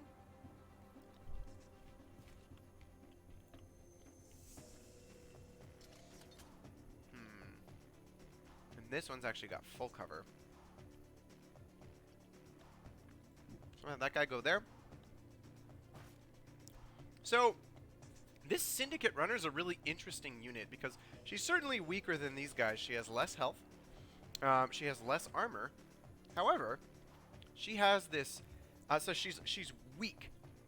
But...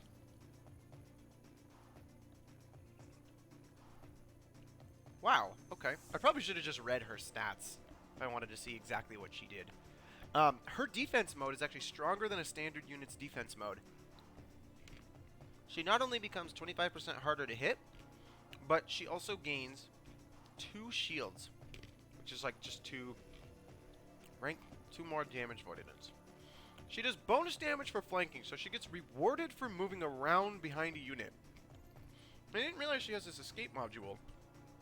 Basically, if she dies, she teleports away and gets a heal of 15%, so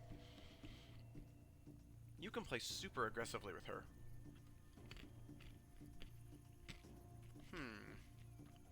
Which means I'm going to send her way over here.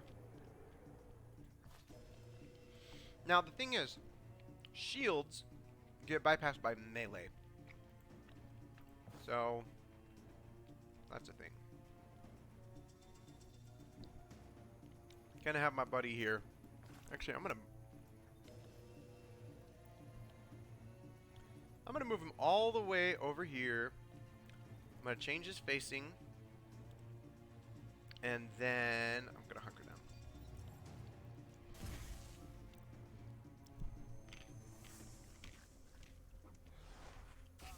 Oh man, what a cool ability!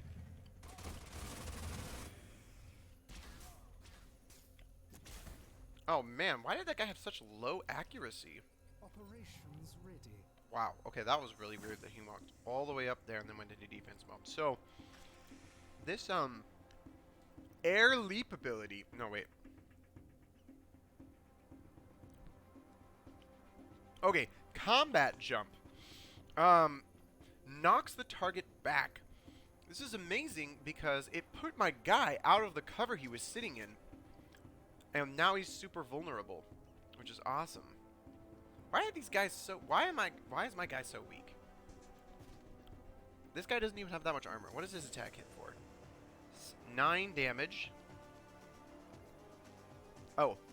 I was staggered by the attack of the Hopperhound Manhunter. So... Oh, this is fantastic. Okay. So I'm going to bring up my sweet flanking Syndicate Runner. And let's see if we can get a strong flanking attack on this guy, which is looking pretty hot. Okay, what do we got? Long range, and there's a unit in the way. So if we can resolve those... the other thing is if I move within this green space, I actually retain all 3 of my actions. So it's a little bit of an adjustment here. Okay, so this does not resolve the unit being in the way. But it does remove that long range bonus. Or anti-bonus, or whatever. Okay, here we go. Well, that was pretty good. I'm gonna move up here. I guess, unfortunately, I have to shoot this guy this way. Okay. I didn't really want to be forced to do that, but...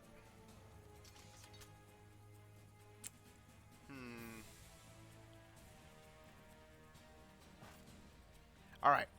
Let's go ahead and... Can we kill this guy? He's in defense mode, which sucks.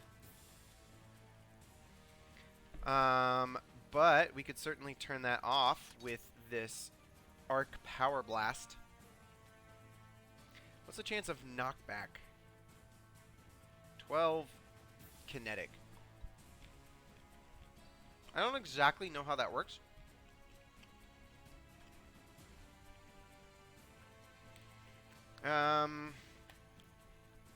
But... Oh, if you stagger a unit, it also removes their defensive mode, which would make my sniper way more likely to hit. If I move here, I still keep my actions, which is nice. You know what I'm going to do is I'm going to have this guy try to blast him into that wall and see what happens. Okay. So, not perfect.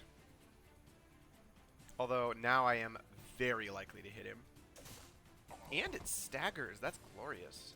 Oh, that probably would have interrupted his first attack. Alright. Good job. And we'll heal this guy. So he's not in defense mode, so he's going to be a target, but he's probably not going to die. And it looks like the enemy decided to split up their damage anyway. So air units have a an additional chance to not be hit. That's pretty useful information.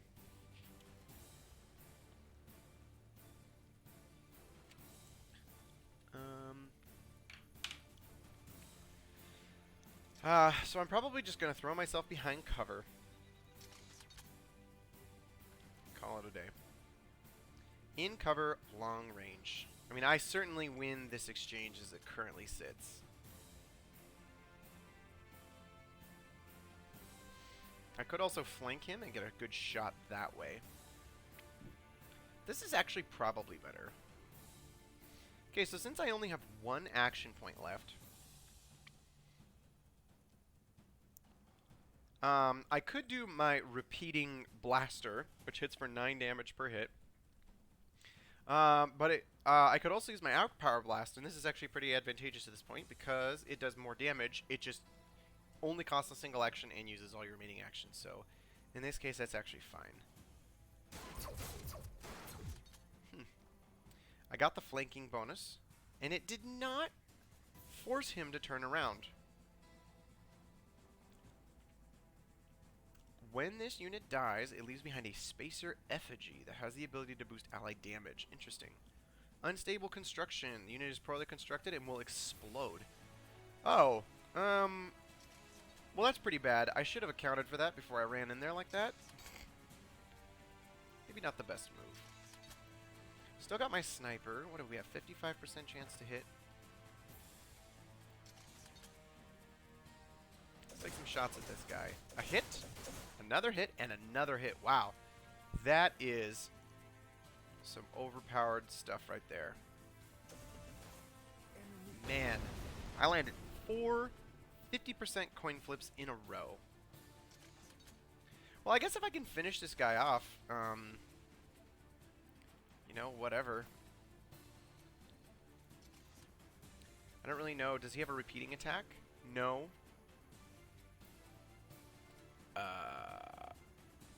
I forgot. He also has self-destruct.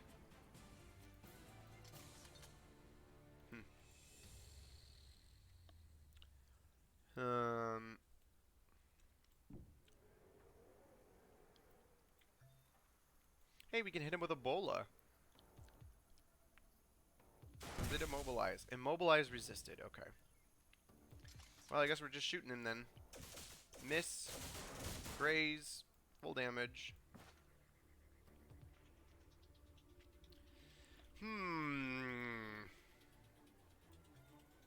And I cannot afford to cerebral override anything. This is an invalid target. This guy doesn't have any space. I guess I will do it on this guy. Take 5 damage, so I guess block him from taking another action. Let's do it. Miss, raise, miss, and I shot my own guy. Okay, that's bad. Okay, well, wow, that was bad. It could have been significantly worse because he did not trigger self-destruct on me. So I'll take it. And I'll just move over here. And I will shoot him. See ya! Syndicate rule supreme. So, does this thing... do I have to fight it? Weird. Okay. Well, that went pretty well. Do I want this truck? I don't. But guess what? I'm getting it. Wait, where is it? Did it spawn back at my base or something? Wait, do I have the ability to build trucks now? I don't understand. Did it... I thought it gave me a truck. They said I would get a truck. I didn't get one, so I'm upset. Huh. I have 0 strategic and doctrine operations. Okay. Okay, so a marauding army engages your colony, Salaneth. So I don't actually have any army back at home, but I do have this militia, which are basically like my free units here, and this is gonna be really close. So I might just lose. And if I do, that will be sad. Okay, what do we got? A big old Wild Harrier, which is a tier 2 unit with some really good abilities and stagger resistance. That's awesome. Swoop Strike. Then we got this Mega Beetle Baby.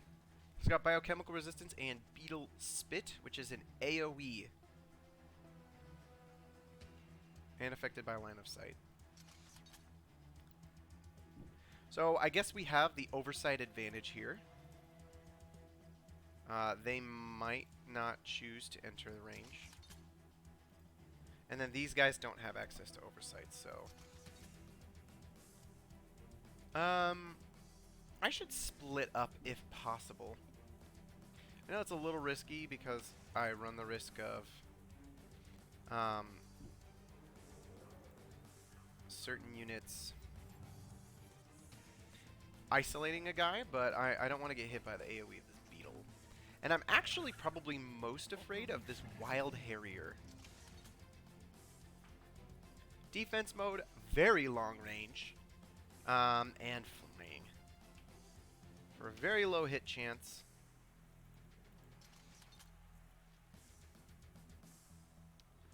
Okay, what do we got here? Diversion. Okay, so this is the only spell I have access to right now. All units in 1 hex radius have a 12 strength chance to become blinded and have 2 resistance against flanking attacks. So, part of my strategy here should probably be to utilize this young girl, the runner, to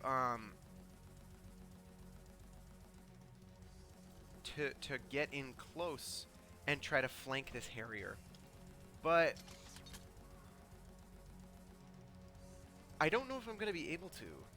How about I'm going to go right over here, and I'm going to go right over there. I'm going to change my direction, and then I'm going to hunker down. Let's take a shot at this big boy here. Actually, you know what I ought to do? I don't know if this Overwatch is a good idea. So I could Overwatch, and I'll get 1 shot. Overwatch. Automatically shoot at enemies who move through or shoot from unprotected hexes in their field of view. Okay, so I'm gonna try Overwatch, and we'll see how this goes. This guy's got much better odds, though. Graze, miss, miss. And sure, let's try to blind this guy, I guess. Cool, so I think that turns off... I don't know, does blind... You know... Actually, it might have been better to try to blind this guy. I think blind applies to melee attacks as well as ranged. So he's going for his AoE. Excellent, it missed.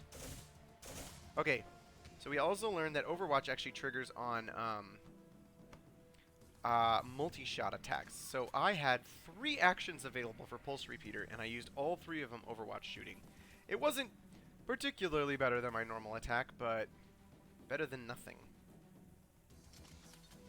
And I would love to shoot down this big boy here. So what does this guy have? He hits for 9 and 12. And this guy hits for 11 and 14.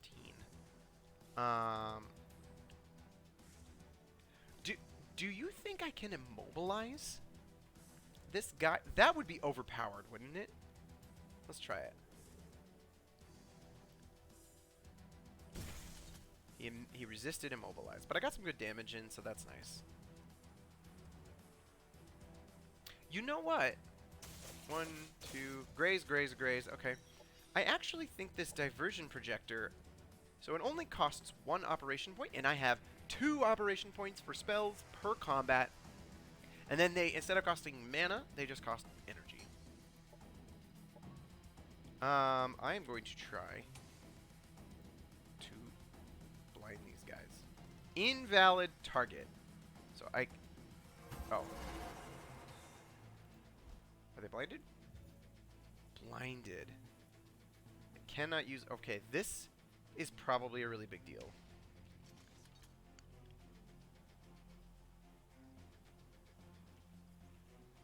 Uh, 10% chance is a pretty big deal.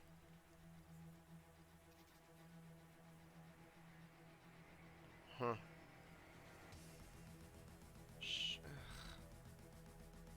My guys are not going to get counterattacks because they don't have a melee attack. So, I guess I'll just shoot this guy. Take the hit. Graze, miss. Oh, I'm pretty sure that miss actually hit the big guy, though, so that was cool. Swoop, and then he's going to split. Interesting. So they're using this ability called, what's he doing? He's doing his AoE. Uh-oh.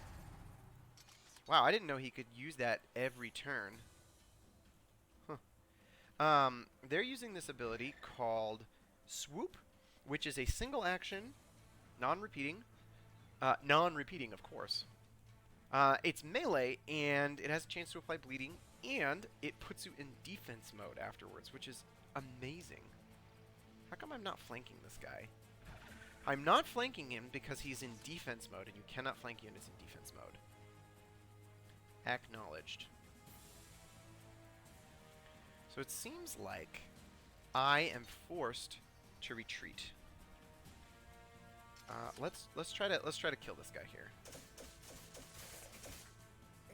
Got him. All right. So let's run away. Unfortunately, my guys are bleeding and poisoned.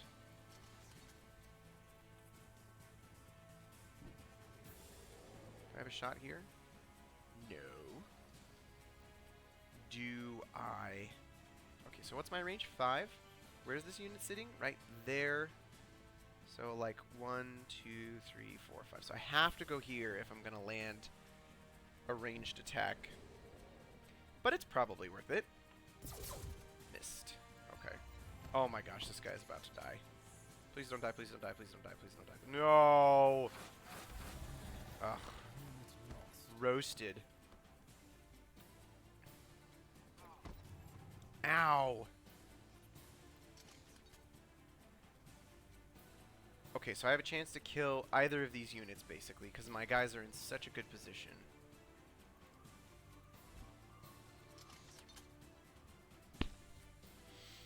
So what I'm going to do is I'm going to shoot down this guy. Excellent. So these guys are primarily like a melee unit. Their really good attack is a melee attack. And he has that beetle spit, which isn't particularly good. And I'm going to... I'm behind cover here. So I'm going to try to run away.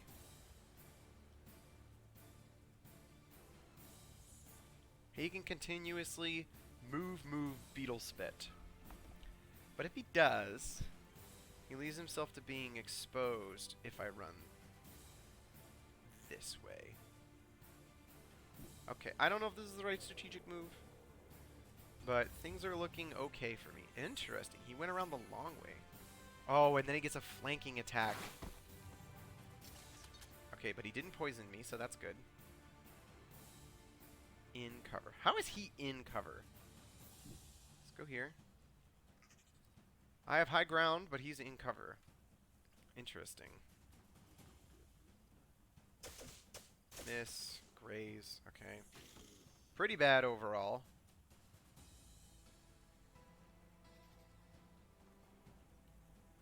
I'm going to go over here. I shouldn't be worried about these guys dying. They have... Oh, that's a flanking attack. What? How is that a flanking attack? Oh, because he's facing this direction, so I must technically be scraping this back edge here. Huh. Alright, whatever. So, this is so interesting. I did not know that units could do this. Basically continuously walk around you and flank you.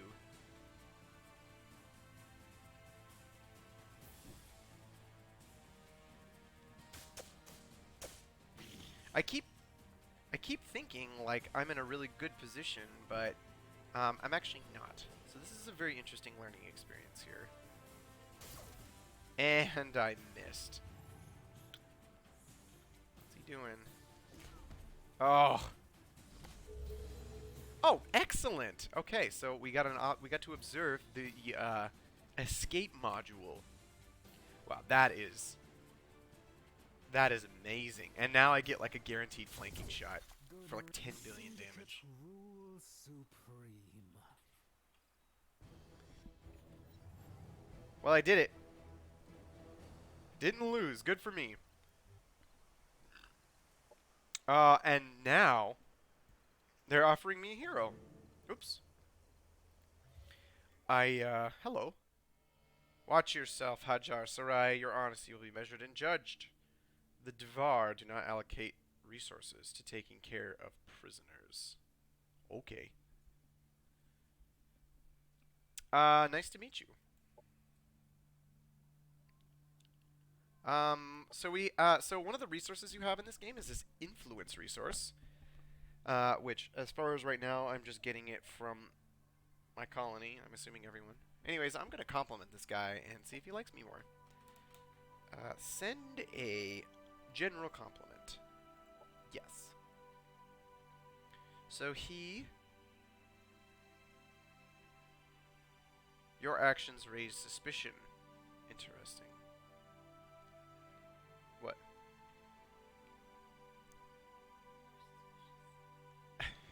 Yes, I'm suspicious.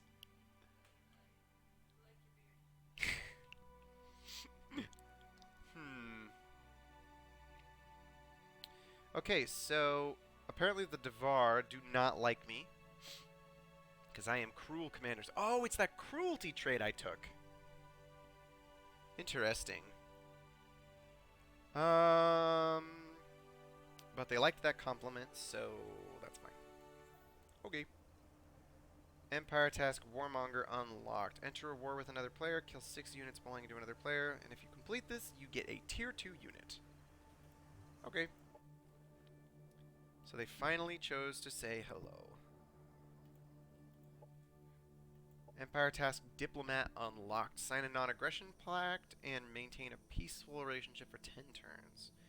And you gain 50 happiness. Maybe I can convince that guy. He probably won't.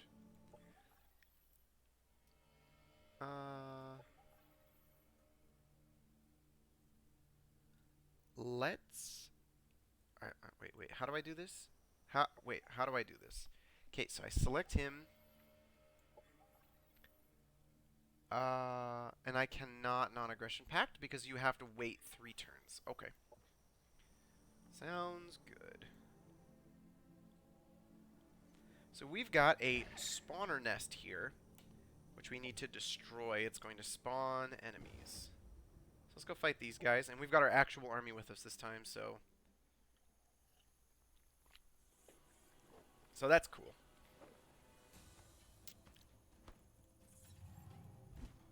And we got another one of these big boys. Wild Harrier Tier 2 Pterodactyl. Let's just go in. We have the advantage of Overwatch, so we're going to use it. Overwatch. Move these guys out of the way. Oh, actually.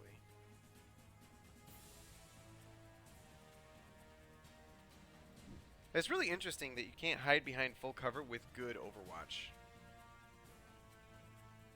Sure. Oh, these guys need some health. Well, let them be healed.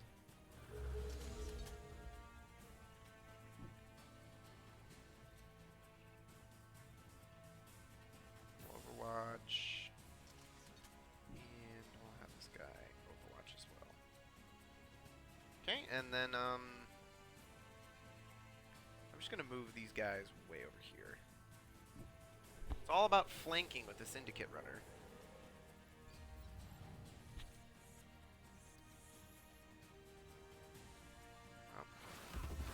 Wow, 10 million damage. Okay, maybe I won't. Do I have my sniper? I do not. Okay, here you go. A grazing shot.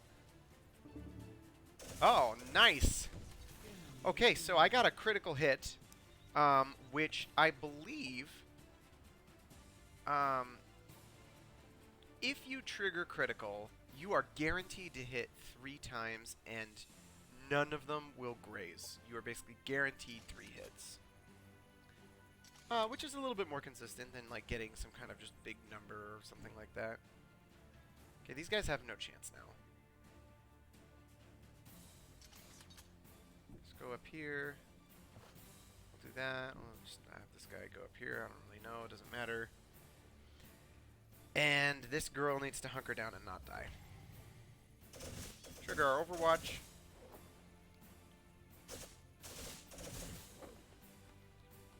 And he didn't even get into melee range. Overwatch is really good if you have superior numbers and you manage to do it before the unit starts getting close to you. And then they went into defense mode, I think. I think these guys went into defense mode. Yes. However, I have a chance to stagger with this shot, which is pretty good. Let's see. Can I use my, whatever this ability is? Arc Power Blast? I don't think so.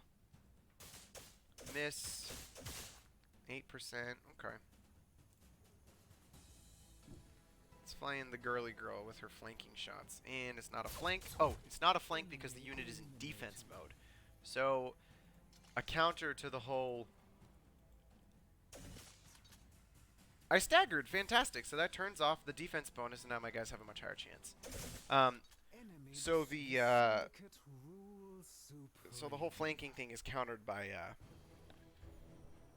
basically going into defense mode. However, the defense mode is countered by staggering effects, which generally include any melee attack and also snipers. Cool. What is this? Restores all move points. It's just a nuclear plant. Okay. And I need to clear this thing out. I have a wild swift beak. We could probably kill these guys right now.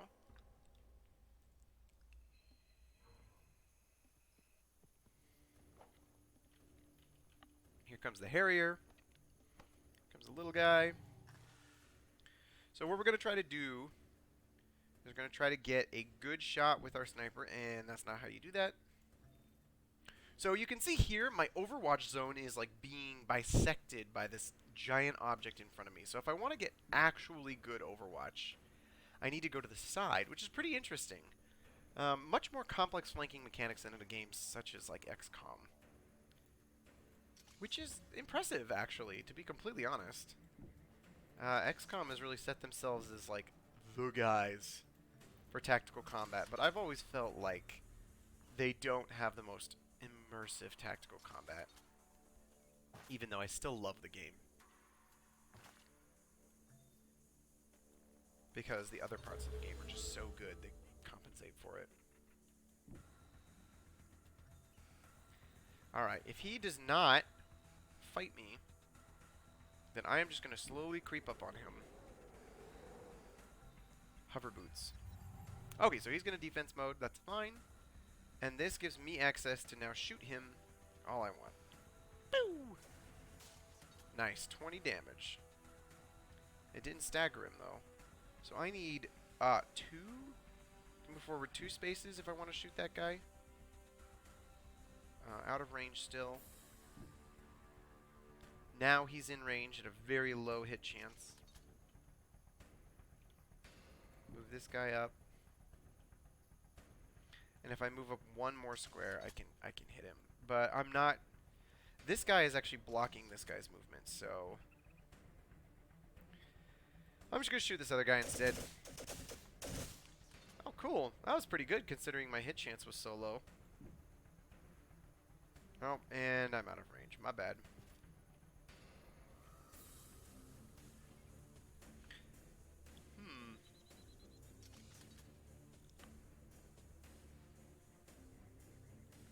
Let's take our shots, I guess. So that's it. Oh, no, we still got this guy. I actually... Oh, I guess I'll just go right there.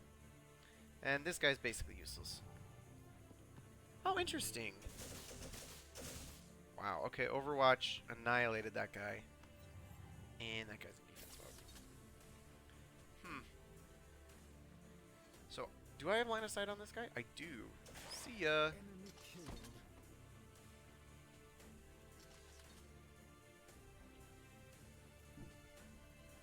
That increases... Okay, so basically you lose 10% per square, which is pretty good. I think that's a really good detriment to ranged units.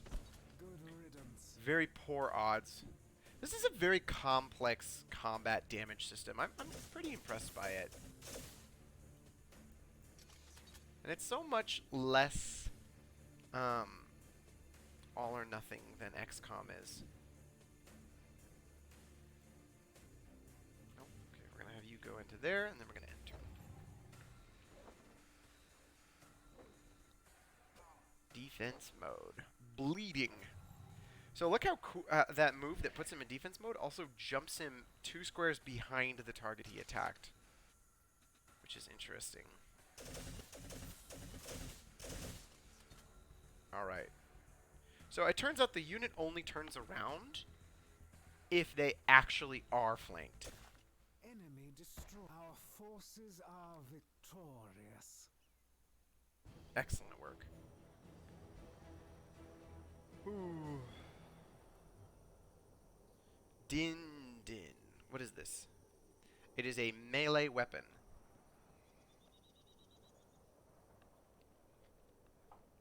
Interesting. So it has a lifesteal effect. This is fantastic. It is a primary weapon. So it probably would not go on my main character. It just goes into my arsenal. Oh, I forgot. Oh my goodness. I completely forgot to mod my hero. Oh, actually, the reason why was because I was building a colonizer unit. How's that going? I have one more turn. Okay. Okay, so I need to go look at this hero I got because I don't understand. She's where? Wait. So she's inside of a mirage. This is apparently some kind of strange mechanical ship. Defense mode Mirage Field ends its turn and goes into defense mode. It gains obscured to all units in a 7-hex area below it. Okay. It becomes 25% harder to hit. It cannot be flanked. Obscured.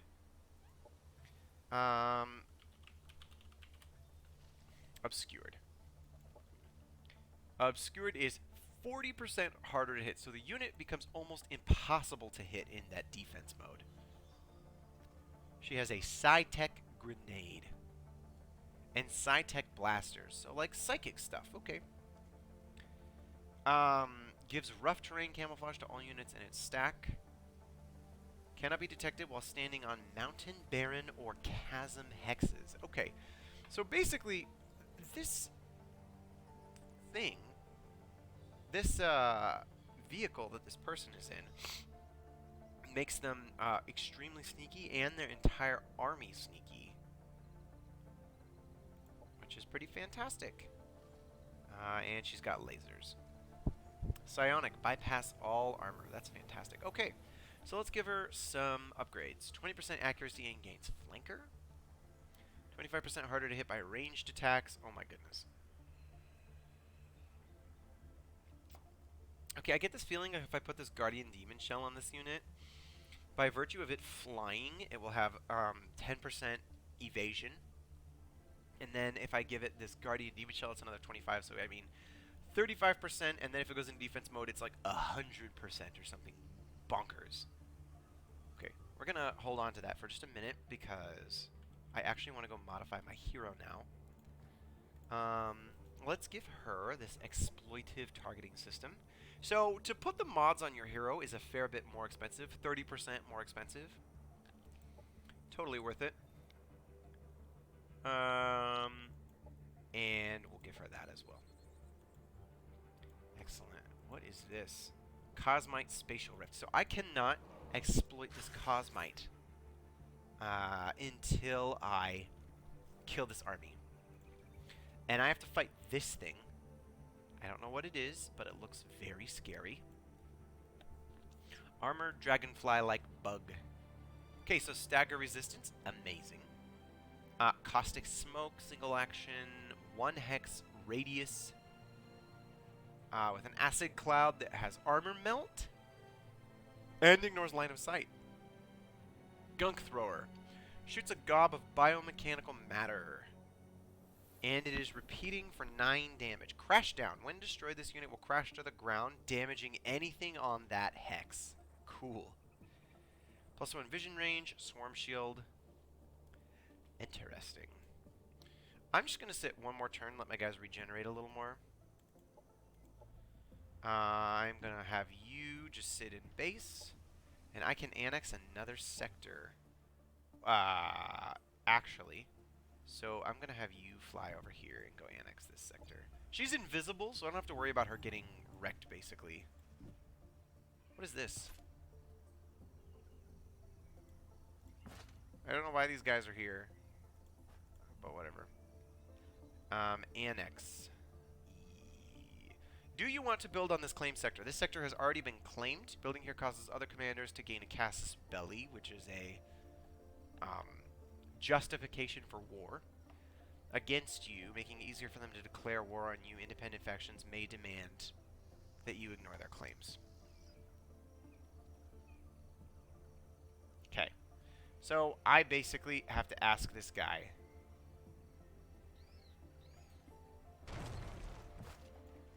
Can't I like tell his units to leave or something? Isn't there like a way I can do that?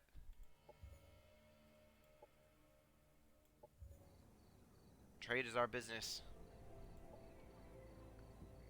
Okay, so the way that the NPC factions work in this game, you get access to, basically depending on how much you are friends with these guys, you can basically, obviously, as you get all the way to the top, you can integrate them and basically request ownership of this particular colony, which is cool.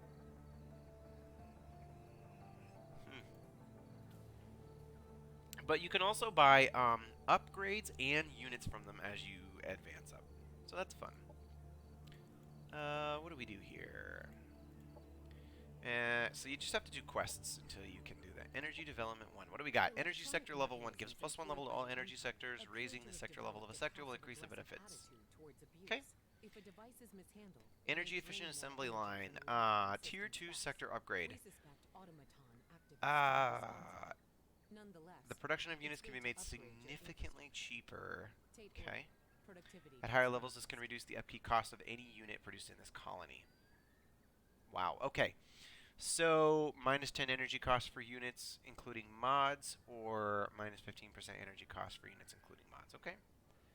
By controlling colonists and optimizing work processes. Okay, so what do we get? This reduces the cost of doing instantly completing production. Okay. I'm going to go for... Wow, this is very interesting. This is I finally could get an odd operation here. Huh.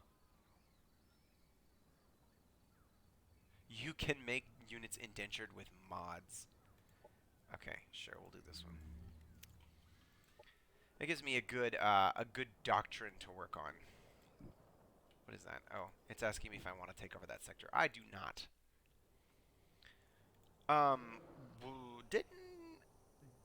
Who is this guy? What are these guys? Syndicate, Indenture, those are like my guys. And this is an Initiate. Devour Hope. Heals and fills with despair. Soul Spear. He shoots psychic power. Fueled by servitude. This unit deals +1 psychic damage for each indentured unit in battle to a maximum of 5. That is dope. Alright. Let's attack him, I guess. I am much stronger than him, so that's nice.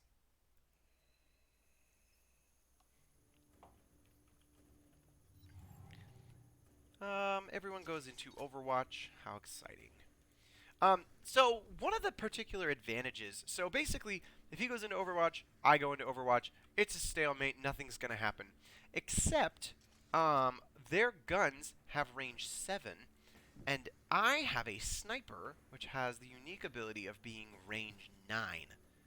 And so, I can actually, do I need to do anything here? I can actually outrange them and force them to walk into me, which is basically the whole reason you would get the sniper package.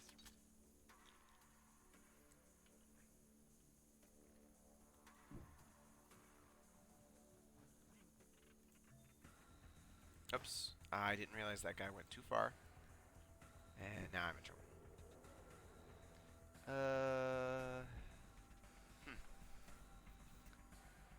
Let's go here and hunker down. And I'll just have this guy go over here and hunker down too. End turn. So what does he got? He's sending this Syndicate in. The whatever those guys are called. Filled with despair. That was a weird move. Okay, so he does a non-Overwatch shot. Okay. So in that case, I'm going to advance. In cover. So I got a graze and a hit. So they've done a really interesting thing here by giving even miss, like they've massively reduced the amount of chances to miss by implementing this grazing system. But then they've also made misses actually like useful, so that being ranged is really not that big of a problem, which is very interesting. Wow, jeez. Could you annihilate this guy any harder? Oh, man. That was terrible. Man, that's terrible. Wow, these are some bad rolls. I'm going to move these guys in and hunker down. Okay.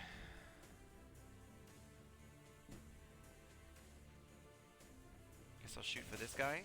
Hit. I don't... What? I killed a guy. I don't know what happened. And I liked it.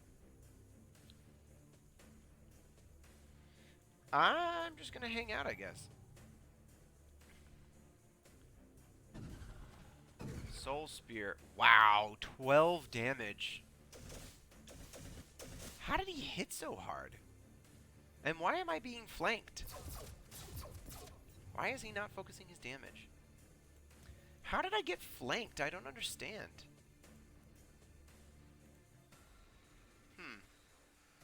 That's very odd. Okay, so I believe if I go here, so right now, my chance to hit is 40% because he's in cover and it's long range. So I think, how does this work? The in cover halves it. I don't know if the long range applies first or the cover applies first. Anyways, I'm going to go here. Hopefully that removes the cover and long range bonuses at the cost of me only getting 2 shots. Which is totally worth it, I think. I hope.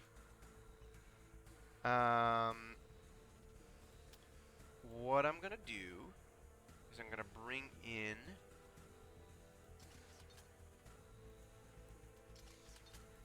in the girly girl.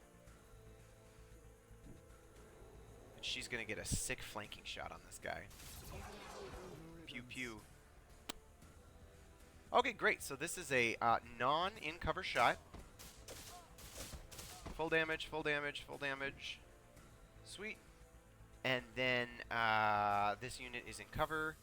So let's move 1 extra space. Okay, they died. And this just leaves my main man. Oh my gosh, look at that hit chance. He's in cover, and I have a 95% chance to hit. That's so crazy. So mods are a big deal. And all my units are extremely highly ranked now. Actually, I didn't even think I took really any damage there. Expert. So now they just need Prime. I need to mod my units. You get Guardian Demon Shell. Amazing. Cool. The Assisted Runner. Hey, you got to level up. That's awesome. All right. So I was thinking about taking Deadeye, which gives me more accuracy and crit chance. I could also go for Range Specialist to increase my damage. Melee Overwatch can no longer be cancelled by stagger and will never miss. Escape module. This is the thing that other girl has. If they almost die, they teleport and heal. State-of-the-art shield battery increases the entire army's defenses. All units gain 1 resistance.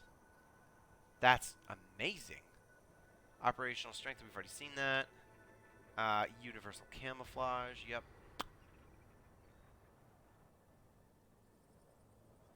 The hero gains Overwatch on all primary ranged attacks.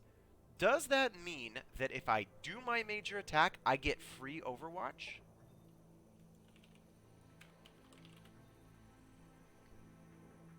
Gains Overwatch on all primary range attacks. I don't really know what that means. So what I'm going to do is I'm either going to... What is Override Demon? Target is forcibly infested with a hostile demon that attempts to wrest control of it. They have strength 8 chance to become mind-controlled. And switch allegiance until the end of combat. On failure, the unit is disabled. Interesting. That's very good. Infantry Commander increases the damage of all of my allies. Disrupting Hack I had from before. Range Specialist and Deadeye are both really solid choices as well.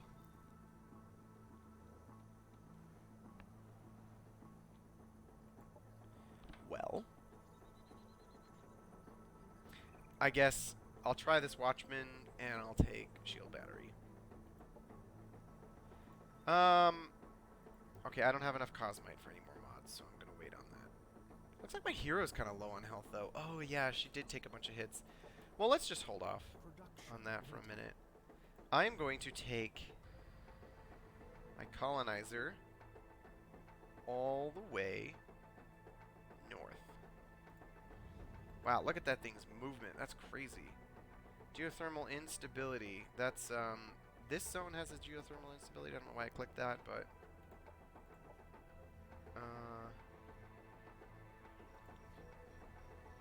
where is this? Okay, I'm apparently already claiming this sector. Okay. I could build another Overseer. Seems good. All energy sectors upgrade. Gives +1 level to all energy sectors.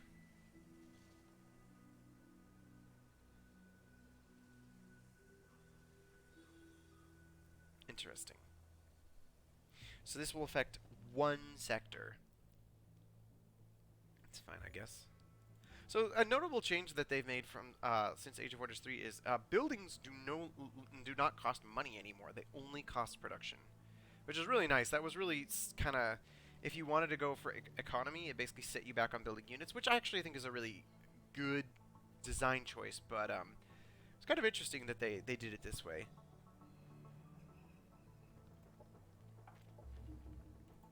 Okay.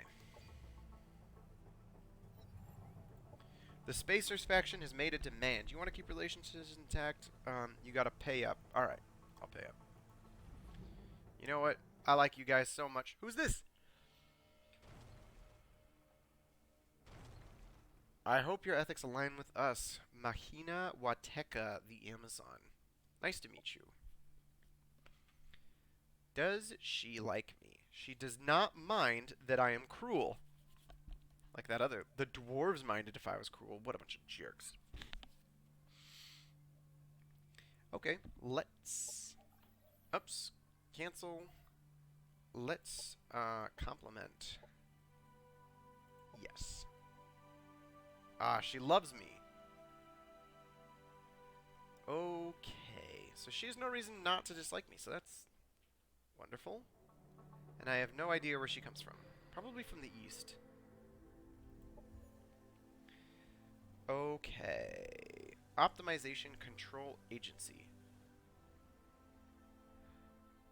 Alright, so we're gonna... Oops. What did I just do?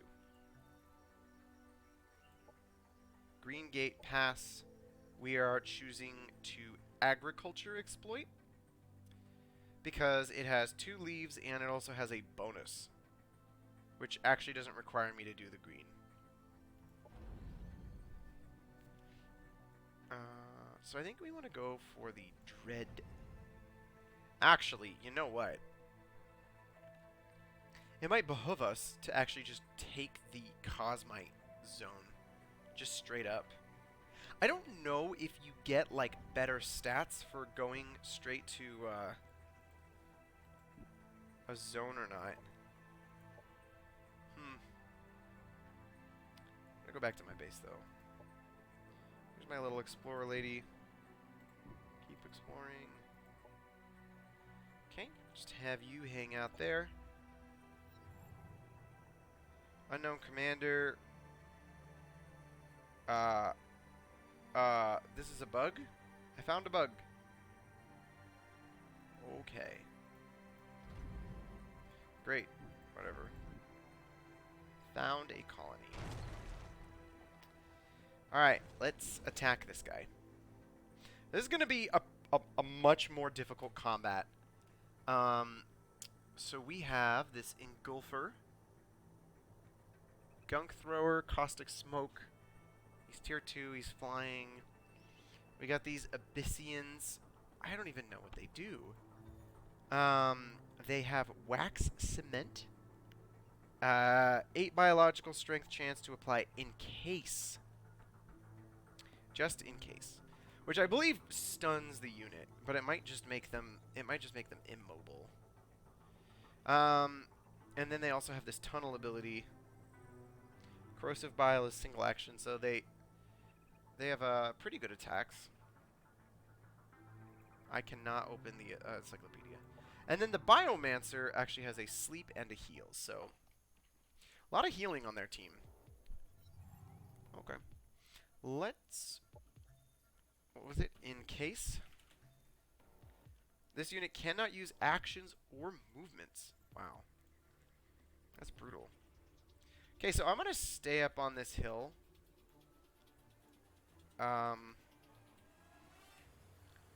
Or I could walk all the way around this way and have them walk towards me. Obviously, I would like for them to walk through this valley because I will get a height advantage, but I can't actually force them to walk through the valley at this point in time. I guess I'll turn on Overwatch. Hey, bro, I'm streaming right now. Let's set this guy to Overwatch. We'll set this guy to Overwatch.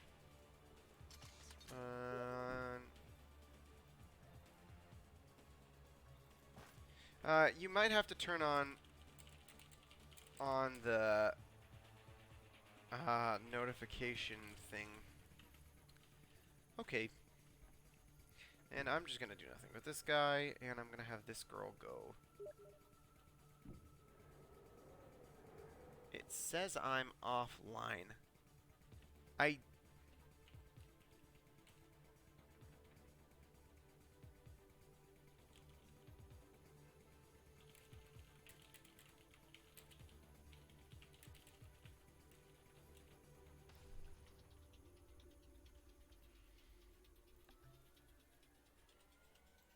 Enter.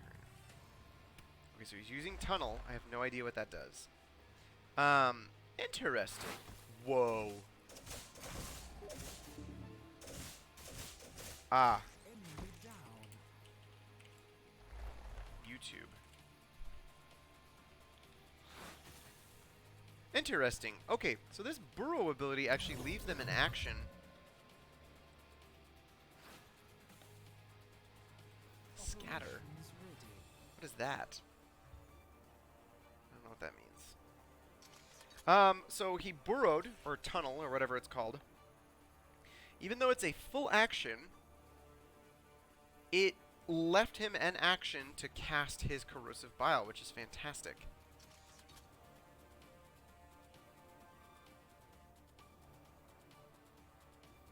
Alright. I think what I'm gonna do... Yeah, probably shoot that guy. This diversion projector is not particularly a useful tactical spell. Does this guy have access to shooting this guy? He does. Excellent. Alright, snipe away. Pew! Full damage. That's excellent. Hit, miss, miss. We should be able to clear this guy out. Enemy eliminated. Cool. He exploded. And this guy apparently... Oh, he's encased. I see.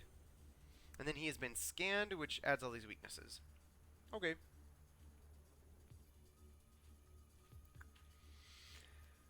Well, what do we do here? I kind of want to protect that encased guy. Let's go here and hunker down. Does this follow line of sight rules? Ignores line of sight. Oh my goodness. So I can actually throw it through a wall and immobilize that guy. That is fantastic. Alright. Let's just do nothing. He pops this guy. He popped up in the poison cloud. And he's gonna encase that guy. Uh-oh. And that guy is also encased. Okay. So, who's not encased? Okay, so this guy is encased. This guy is encased. This guy is encased. So I have 3 guys who are not encased right now. But I have the particular advantage of flanking this guy. Which is excellent. So what I'm going to do is I'm going to stagger him. And that unlocks maximum flanking damage. And they didn't really do that much, unfortunately. Well, at least he's going to die. I mean, I might get... Oh, these guys do not have a repeating attack. They've only got their big shot, and that's it. So I'm actually probably perfectly fine.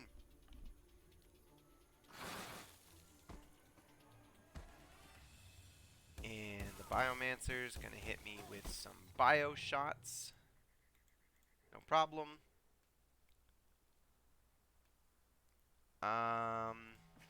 These are not a melee unit. So I'm going to walk up behind him and I'm going to shoot him. 2 flanking shots. Okay, my healer is gone right now. So if you could leave a message. Enemy killed. Okay, so that's that guy. I'm going to have this guy run way the far back here so that he does not get killed. And we'll move this guy up here.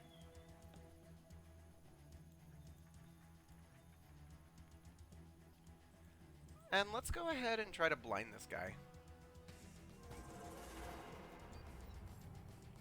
Probably give us a little more survivability, especially for this lady right here. Excellent. So she got grazed. She was flanked, but she got grazed, so that's nice. Alright. Stagger. Excellent. So Stagger turns off defense mode, which is a big deal. Let's go ahead and throw our heal on this guy. It looks like... Am I flanking? I am... I can't really see which... Okay, they're facing this direction. So if I want to get a flanking shot, I have to go all the way back here. Which... Is that worth it? I don't even have any units that are in range. Oh, that guy's in range. Alright, here we go. So we're gonna go... We're gonna go back this way, which is the last bit of range we can go. We're gonna get a flanking shot. And then that's gonna turn on a flanking shot for this guy. Our forces are victorious. Great. That was pretty good. Oh, 22 Cosmite as a reward? My god. That's fantastic. Mahina publicly complimented me. She loves me. That's great. We're best friends. Let's cancel. Let's compliment her again. You know what? You're good job completing that Empire task. Yeah, she loves me. Okay. Man, this lady looks amazing. These guys are just like hanging out in my land. I don't really know what to do.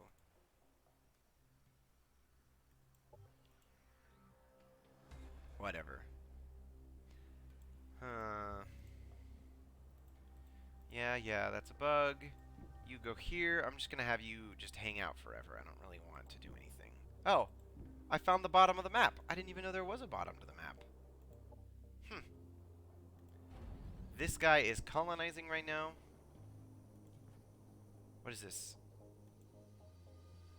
Restores movement points of all units. And I don't have enough movement. Petting zoo failed. I failed.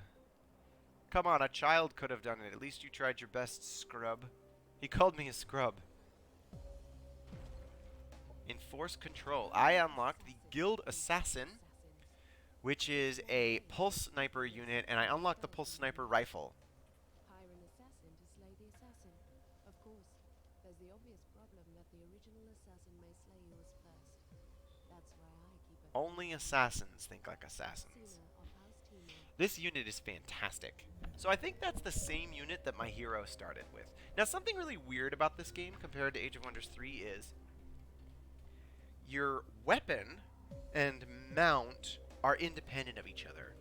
I think the idea is because like most of the mounts are like vehicles, and it makes sense for the vehicle to have a weapon on it, unlike in Age of Wonders 3, where it's like a tiger. I mean, obviously the tiger could do melee attacks, and some of them did, but like you could also carry a bow. So you would just take your normal bow and you would just ride the thing, and you'd still have your bow.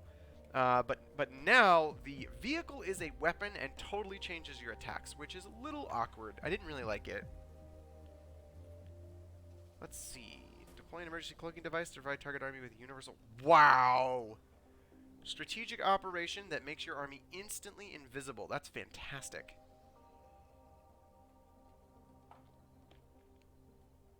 Magnetic energy storage.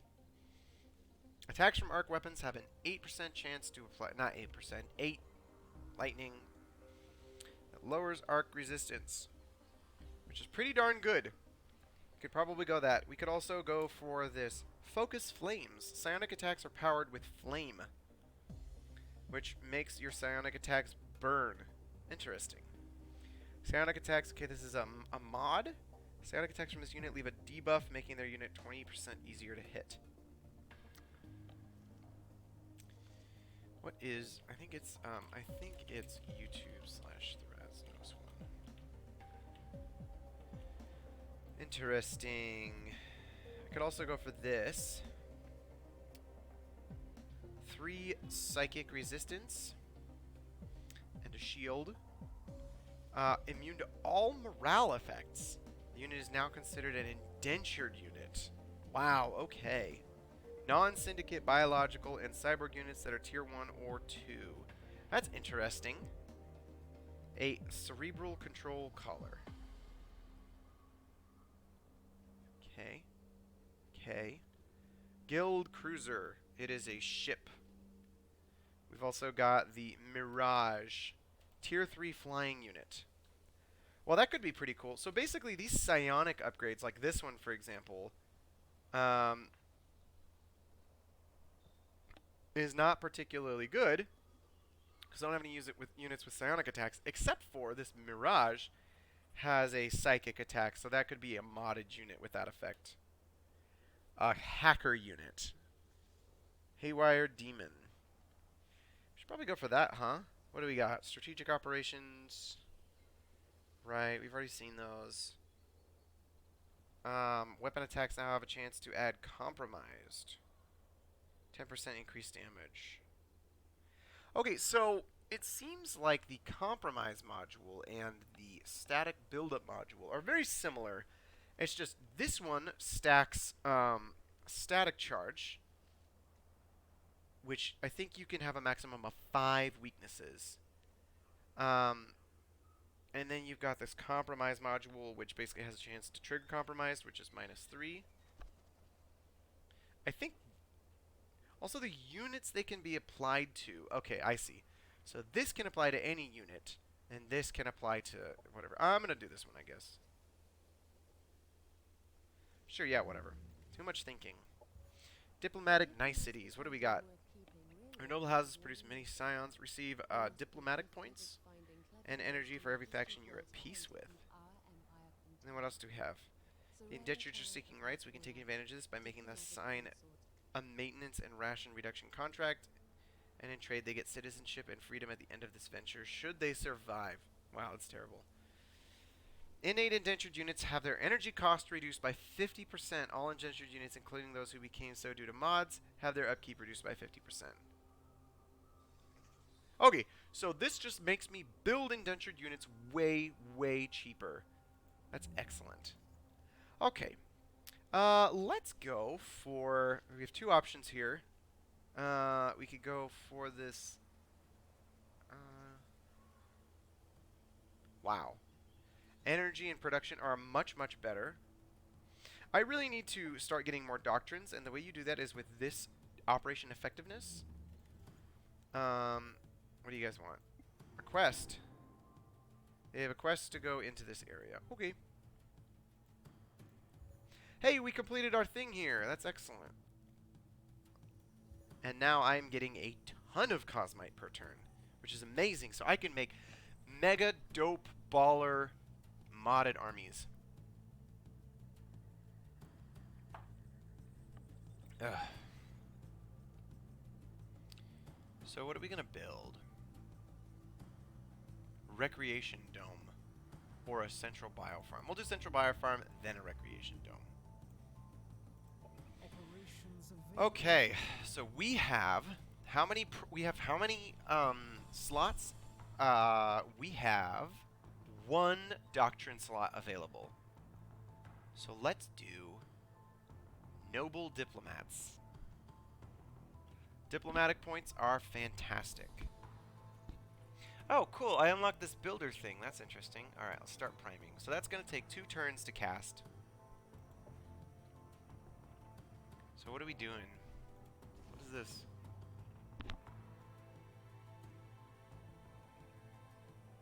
That's interesting. I should probably try to claim this place. Imperial Mining Facility Landmark. It also unlocks the following building: Reinforcement Factory.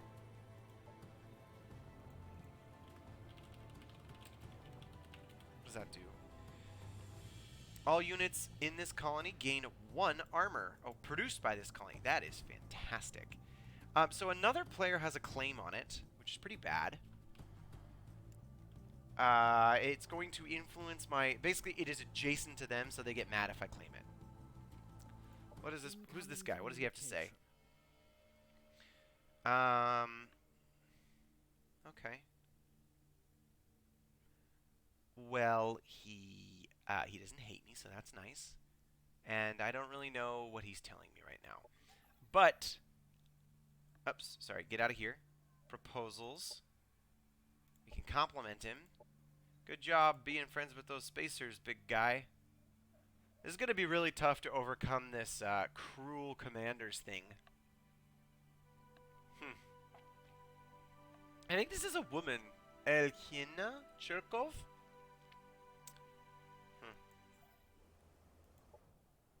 Empire task, the Economist unlocked. Great. Build a Spectre. Oh, I see. So I need to build a specialization now. What are you working on here?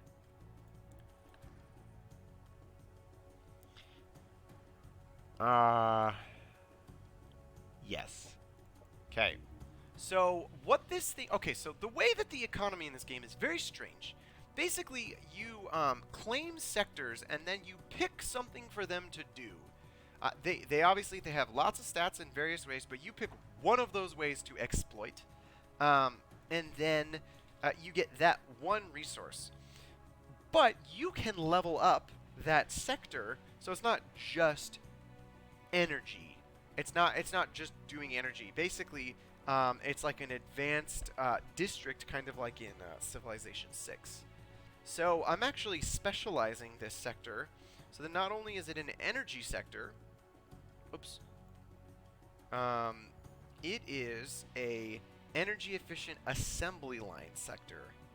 So I could specialize it in two ways. I have one that makes just all my units cheaper, and two, it makes it so when I rush production, it's faster. Or, cheaper, rather. How do I rush production, by the way?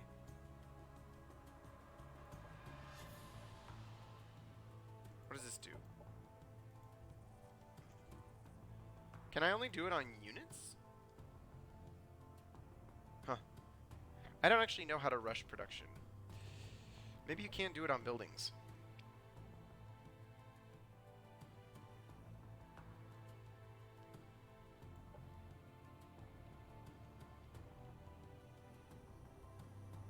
Well, I guess I'm just stuck waiting for this guy to get more, dudes. Oh, hey, look, I'm about to be attacked. Good thing I have my hero here. So just one other thing is I'm going to...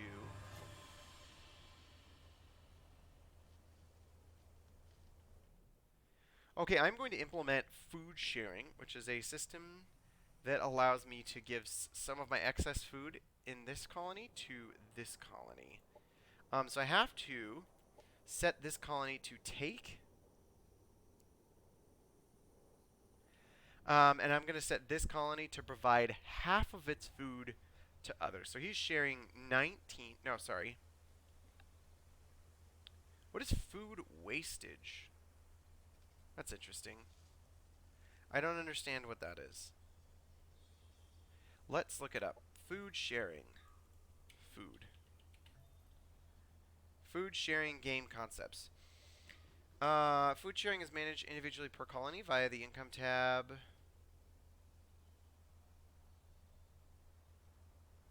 Food sharing. Spoilage. Is that what they called it? They do not tell me what food spoilage is. I can only guess that... Oh, wastage. No. Okay, that's nothing either. I can only assume that that's related to the sharing? I'm wasting food or something? I don't really know what's going on there. But anyways... Ugh. Hopefully that'll help these guys grow a little faster. Yeah. That should definitely have them blast up a lot quicker. Okay, let's just hang out.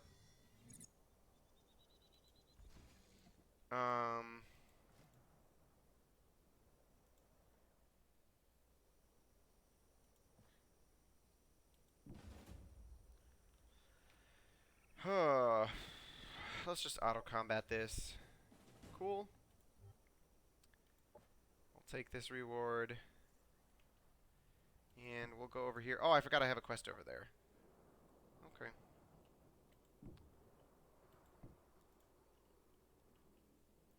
Domain invasion at Salina. So I'm about to get attacked.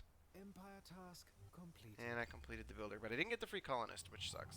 Where did that guy go? So I don't exactly know how sectors come under attack.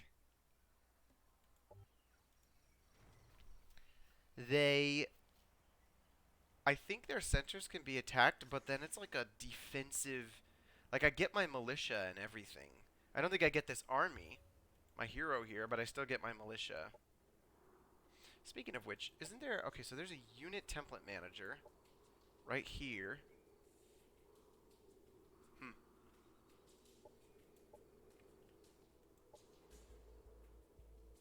What is this? Oh.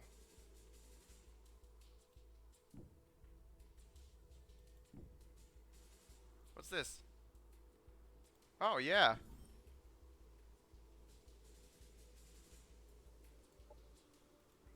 So theoretically, this unit's invisible. I don't have to worry about dying here. Theoretically.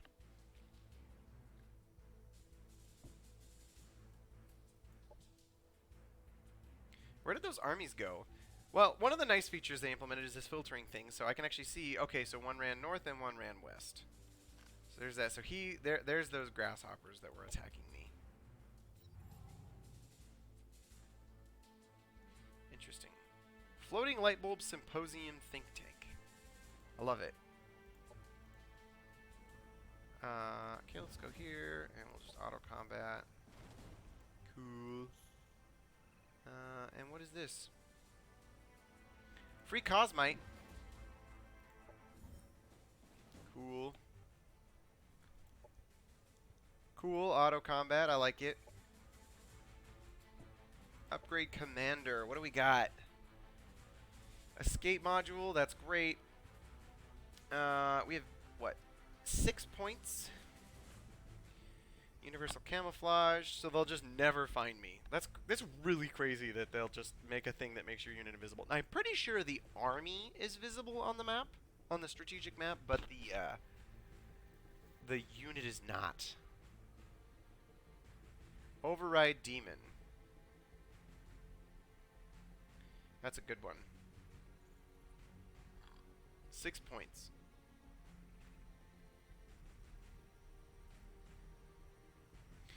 So we want Range Specialist 2 and Deadeye 2 eventually. Infantry Commander's a big deal. Also, Pulse Sniper. Okay, so... Pulse Repeater. Okay, so... Oh, is there a way to cycle through my heroes right here? There used to be something like that in the original game. Here we go. What's this lady like? So I can get a Psytech Staff, Psytech Fists. Interesting. Pulse Sniper, Hover Bike. What? Motion Suppressor, Biological. Interesting. She can ride a hover bike. So basically you have this like shop you can go buy stuff from if you want, which is really cool if your people don't have the equipment you need. Okay.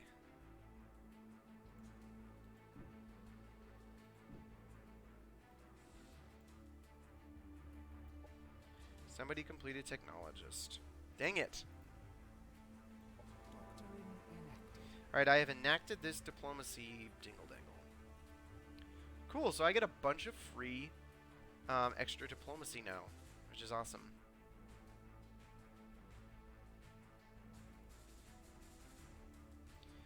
Okay, what am I doing? Just hanging out. Getting ready to attack these guys over here.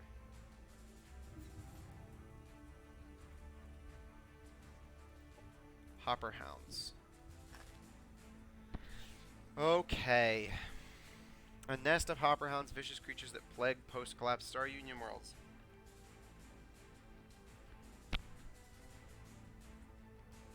Lava Geothermal Rift. All bad stuff. Okay, let's go kill these guys. And we can't. Oh, no. We can still use our little lady to start the fight. Okay, so... this zone actually has a... this sector has a natural occurring... bad thing? A thermal vent in it. Which actually makes it worse economically, but it also... directly influences the combat. Similar to in Age of Wonders 3 when you had whatever they were called. I can't remember. Alright. So here it is. Every 2 turns the battlefield surges with geothermal energy doing 8 fire damage.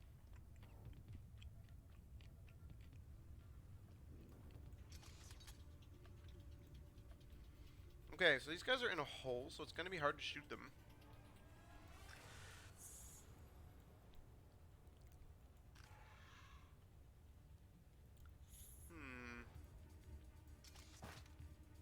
Let's... Uh-oh. Oh, I see. I thought the stream crashed, but it didn't. So that's nice. Okay, well, I'm just gonna... hang out, I guess. I'll move my indentured up here.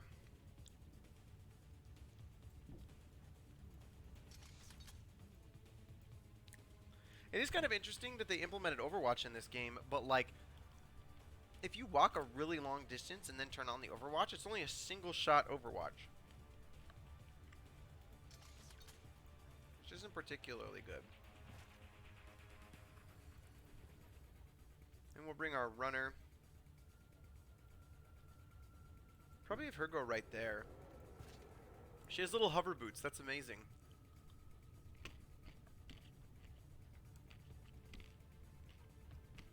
Oh man, we had one viewer for 10 seconds. Person's like, who is this? Okay, everyone just defend. End turn.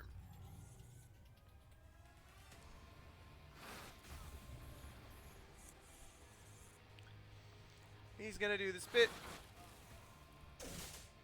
Oh, but that turns on all of my Overwatch shots. Oh, the Hopper Hound got his jump off. And this one also gets his jump off. Okay. That could have been a lot worse. So that's nice. I think what I'm going to do is I'm going to have this guy shoot the Hopper Hound in the back. Because he basically suicided diving into the back of my army.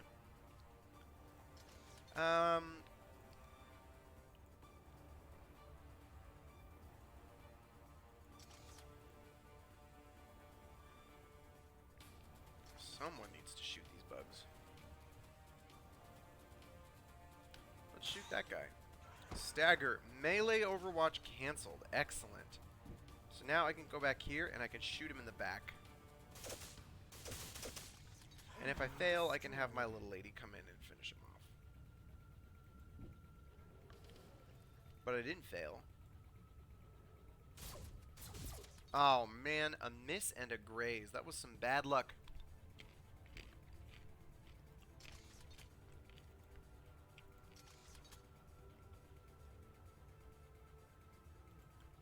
I guess I'm in still pretty good spot.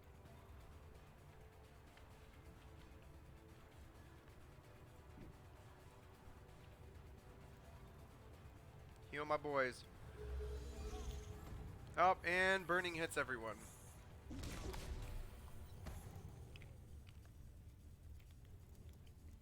Glad I healed that guy. He would have died. And now everyone's inflicted by burning? Thermal weakness.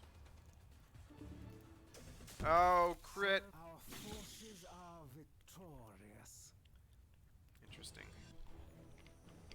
Those beetles explode. That's cool. So, Prime. The ultimate rank for a unit. And what did I gain access to? This unit's combat experience makes it 15% harder to hit.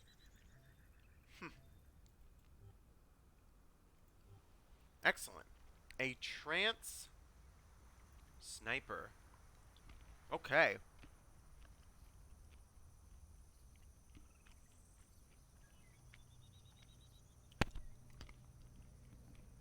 Huh. So basically a psionics rifle. Objective completed. That's fantastic. It does slightly less damage than my arc rifle, which does 20. But it makes it psionic, which is amazing. It bypasses all armor.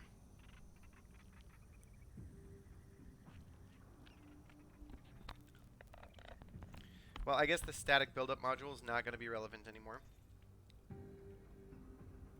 Oh, she leveled up again, did she? That's lovely. I guess I will have her do... Sure, Deadeye went up. Magnetic energy storage. One of my regular science. Attacks from static weapon. Yeah, we've already seen this. And we have arc blast. Finally, we have a tactical operation that does some damage.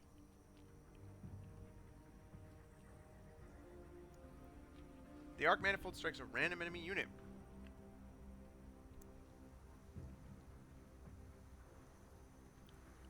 Arc manifold strikes at the start of each enemy turn for 5 turns. Wow. Amazing. Tier 1 defense mod. Units become statically charged, gain 2 arc resistance. When This unit is damaged by an enemy unit within 2 hex. Has a chance to become stunned. This is basically the static shield from the Wisps in Age of Wonders 3. Extremely powerful ability.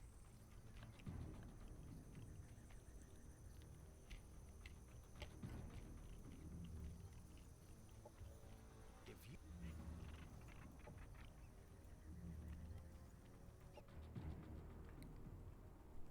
Okay.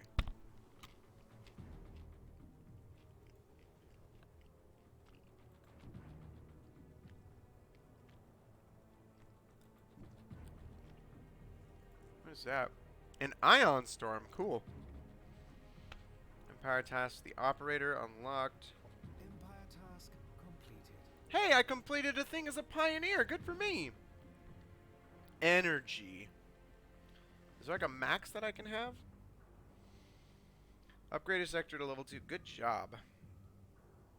So I got basic structures now give 15 additional income of their resource. Okay.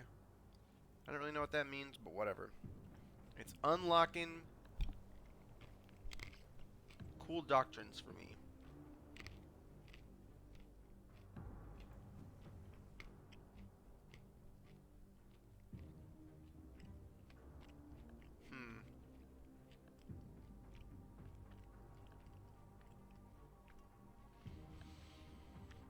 What's this thing? Interesting. Some cool stuff. Okay. Whatever. I should have somebody go defend my colony.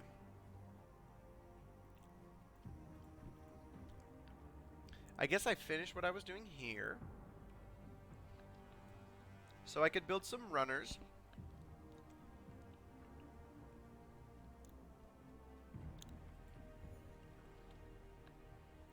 I could also mod my indentured again. Now that I have a bunch of Cosmite. And I have like tons of money right now. Okay.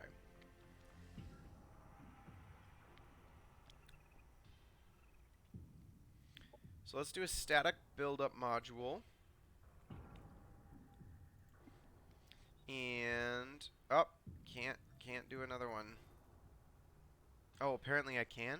I don't know. I don't really understand.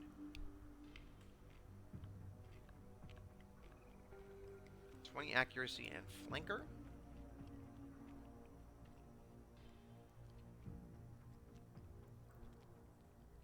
Or we could take targeted demon shell. I guess we'll do that.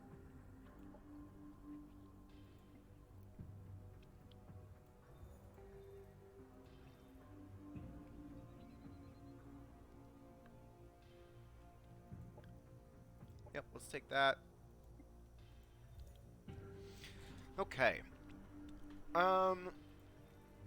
Do I have something else I wanted to do to make my hero do more damage? I don't think I did. So we want to build...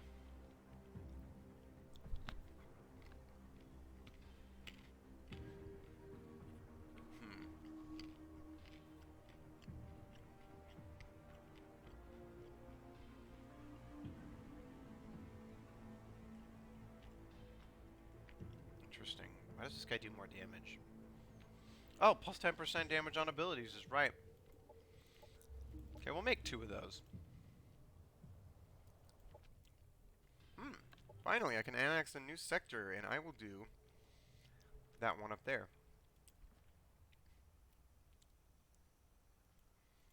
Terra Break Mining Tech. Okay.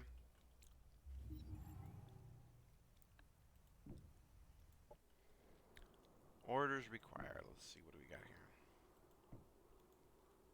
Department of Electrocution. I like it. So what are you going to build here? Let's build a standard military infrastructure. So this is going to just boost the defensive units that I get for free. Uh-oh. Wait, what? How did you see me? Oh, no. Impossible. Manual combat anyway. I understand now. Okay. So, My units are undetectable because they have universal camouflage, but detectors can see them.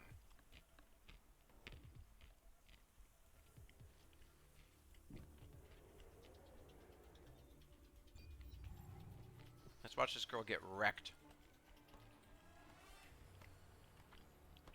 Operations available.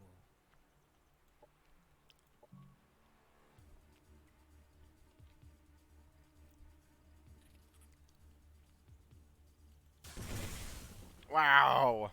What a dream.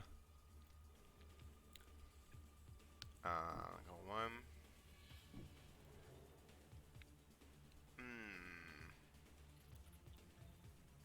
Not quite what I needed from you. Let's immobilize. Immobilize, resisted, but it is staggered. Which means I might actually be...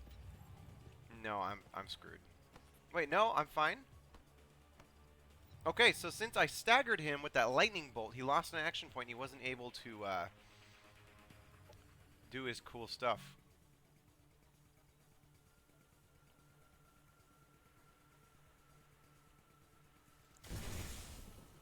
Interesting. Well...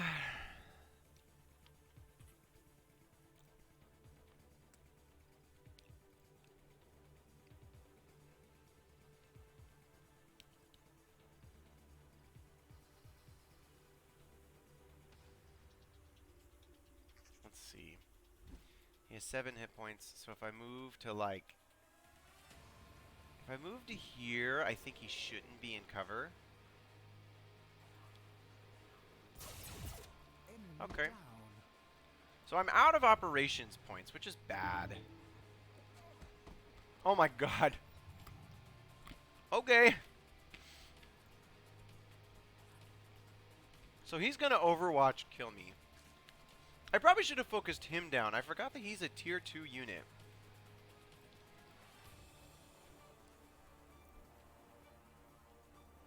I'm gonna suffer Overwatch. And his Overwatch hit is... How did he hit me for so much?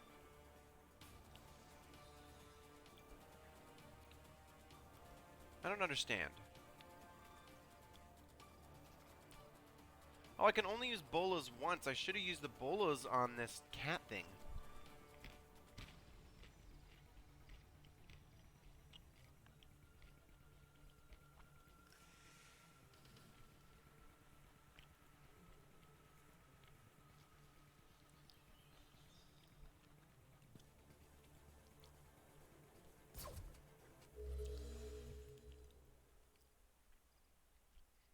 And the flank. And the death. All that work. Our Chomp. forces have been defeated. Well, that's too bad. So I lose my scout after scouting half of the map.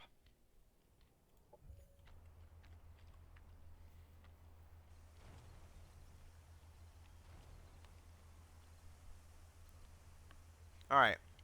These guys want me to spend a bunch of production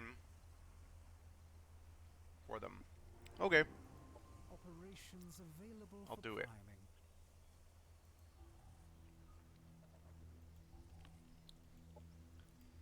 We will deploy a ward.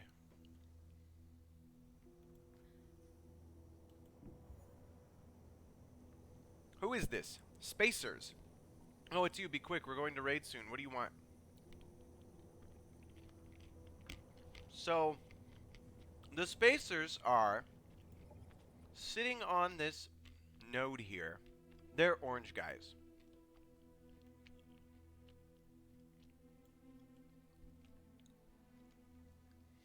And I can actually make them move by just offering them diplomacy points. That's nice.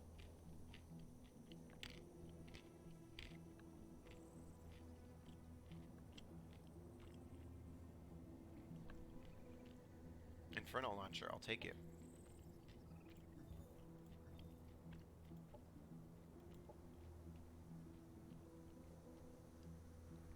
much better than what I have. If I would have modded that runner, she probably would have survived.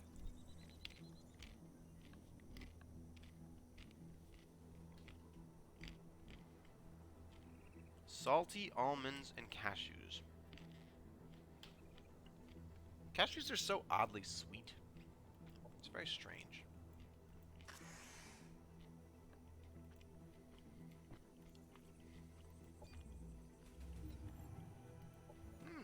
Just envision a better life where all the tasks you hate are automated. We don't wish to replace you with a robot. Once it's trained, you'll War has been declared What? upon us. This guy declared war on me? What is this? Alright.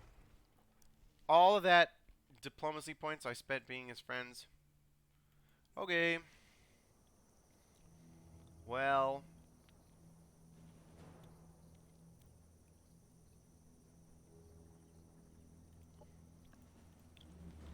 War it is. Does he have any units nearby? It looks like his empire isn't particularly large. He's got two settlements. Okay. Well. Okay. Auto combat. Those any guys. Cool.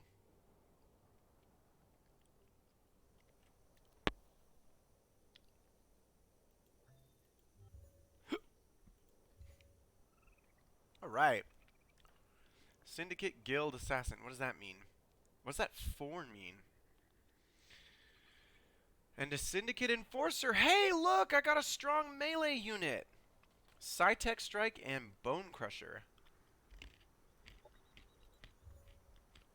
What are these guys? They got cool helmets. Defense mode, Psytech Shield. When this unit ends its turn and goes into defensive mode, it grants itself and additional allies 2 shields. It also becomes 25% harder to hit and cannot be flanked. Huh.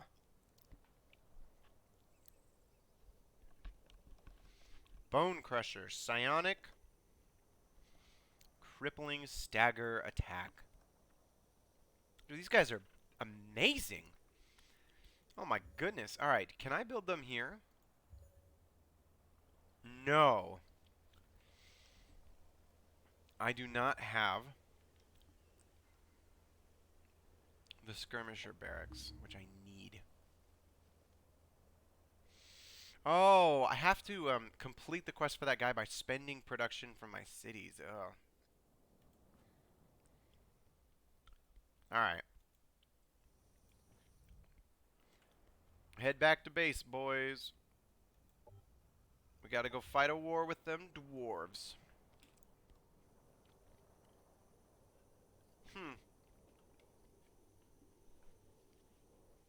Well, it seems to me like...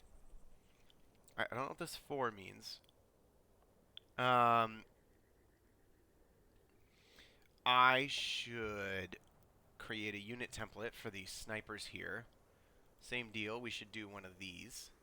Okay, so this adds a money cost, a production cost, and a cosmite cost.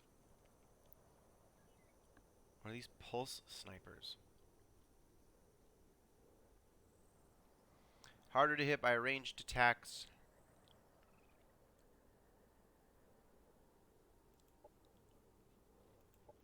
It doubles their cosmite cost. So basically, this cosmite really starts becoming a really restrictive resource. So let's... they've managed the economy effectively enough that if I have like a triple upgraded unit, he basically costs... or 3 mods, he costs 3 times as much cosmite, which I really do not have a lot of. So can I... How do I rush production? I do not know. It doesn't actually tell me how to rush production. Wait, is this it? There! Instantly complete this production. 500 energy. Okay. Let's not do that.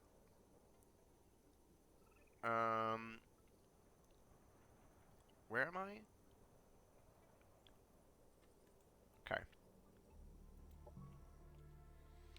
I can deploy this scout thing. So this thing is like a ward. It's called a monitor. And it's a strategic operation. It just costs you energy to cast, which is excellent. Popular support change to approving. Okay, so when you go to war, there is basically this system of how much does your populace enjoy the idea of going to war. And if you go to war and your population agrees with you, you get these popular support bonuses approving right now. So they love me because those guys attacked me. They're the bad guys. Everyone agrees, so they're going to be great. So all my units have more morale. All of my colonies are happier, and my units have less upkeep.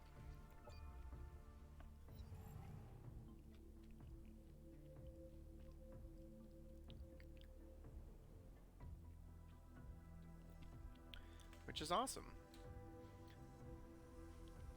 Oh, I got some indentured guys. That's awesome. Happiness event in colony. Oh, he gets a massive boost in something. Demon Shell.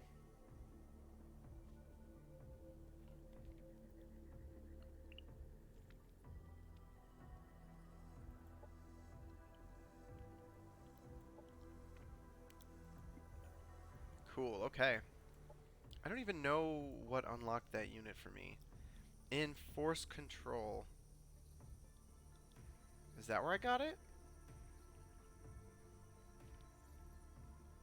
I don't actually know where that unit was unlocked. Interesting.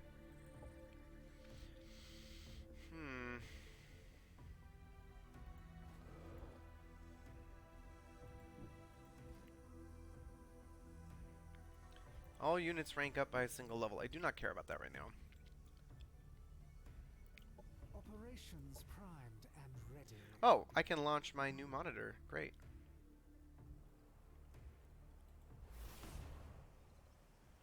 Look what I found.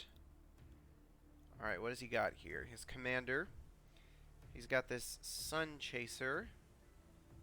Okay, it's got like a heal. Seems like everybody has a heal.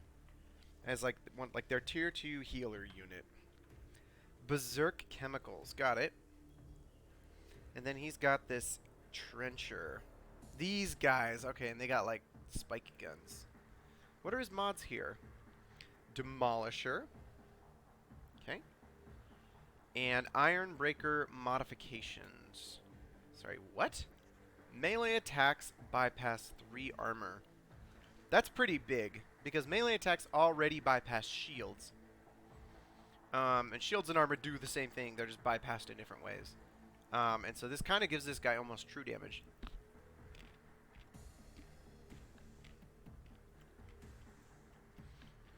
And he's heading out to attack me, okay. I'm gonna go over there.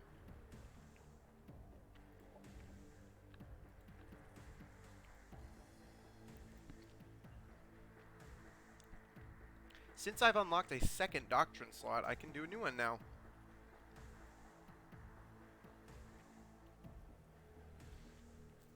Colony structures require 20% less.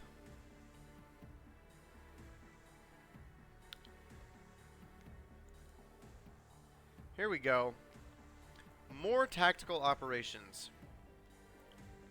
I love it. Wait, who is this? Why are you attacking me? Marauder engages you. I don't care.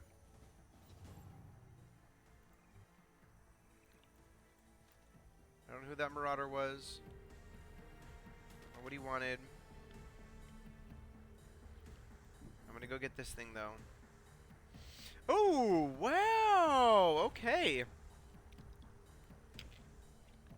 You find an intact item. So I can either gain research, or I can gain this item. Let's see what the item does. Single action, revive.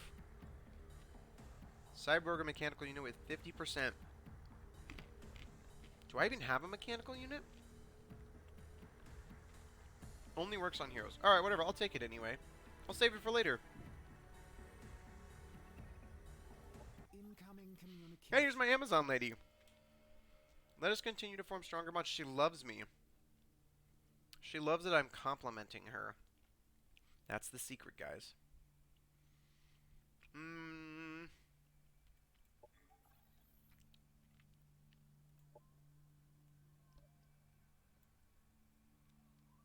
Oh, okay, so they're going to sell me um, a Vanguard Commander context. They're going to introduce me to another player. She accepts. Okay. This doesn't look like a Vanguard person, but okay. Robin Booker. Nice to meet you. All right. What do you not like? You don't like that I'm cruel. Okay. I will compliment you. Wait, no. Cancel? Your pants are pretty large. Yes. Okay, so I don't actually know where that character is. She just said that character is somewhere. Man, you want Cosma? You guys are a bunch of jerks. Hey! Here we go. We got our third hero. Excellent. Okay. What's she all about? She has a Psytech staff and an Ego Pursuer. Oh my gosh. This is a tier 3 hero weapon? Psionic damage, bypass all armor, broken mind, line of sight. Okay. Din Din.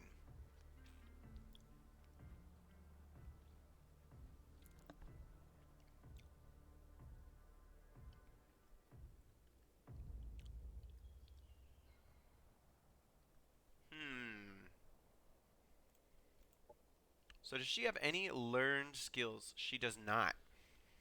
Okay. Sinister Chorus. All non-mindless enemy units adjacent to the unit receive Sinister Melody, reducing their accuracy. This, Guardian Demon Shell is bonkers.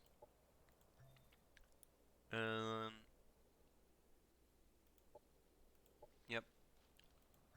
And I'm gonna try to give her these fists. Look at that. That looks ridiculous.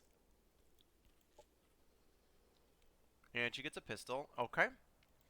Can we give her anything else? Demon Shell. Why not? Guess if I find something better later, I can just do that.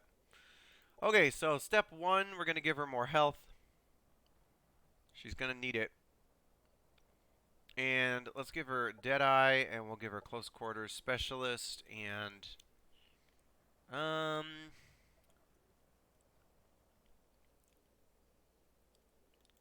Sinister Chorus. Yes! Okay, she is a complete beast now. Okay, so I don't know how this is going to work, but my hero is probably going to die. I wonder if I should abandon this. Can she join them in time? That might slightly increase her odds, but not a lot. Okay.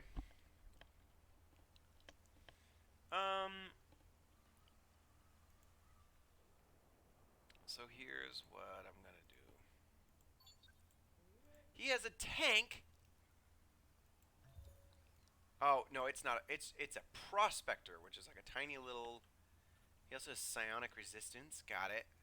Okay, so this guy is all about psionic resistance. So I need to hit him with lightning, which means that weapon sucks. Let's look at his main characters. Tons of psionic resistance. Where is he getting all that? Where's he getting all this psionic resistance? Are they just naturally psionically resistant? Wow, look, he's got like a Goliath. That's fantastic. Alright. Well...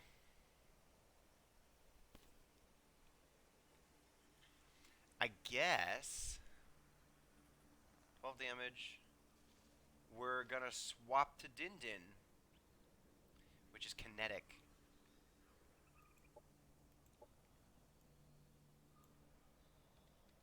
Okay. I mean, it's better. I think I should probably try to defend, even though I'm probably gonna die. And we'll see how it goes.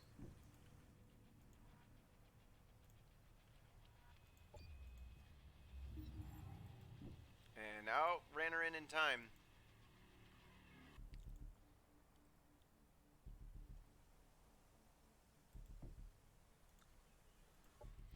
Orders. Okay, so here they come. High risk battle. Okay, so this is the big one. Well, sort of. So we've got two heroes, both in amazing weapons. These guys do not have a lot of experience. His army isn't particularly amazing. I have a reasonable amount of guys. I have a lot of operations to my favor. I do not have high ground, though. Well, this is interesting. So the idea is I'm defending like a hydroelectric generator. So they made the map into, because it was an energy sector that they were attacking me on, which is pretty cool. Okay. Where's his extra guys? Over here. So the strategy is bum rush his extra guys.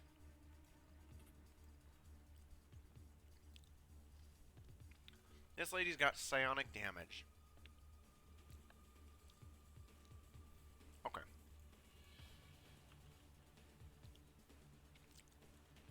Interesting.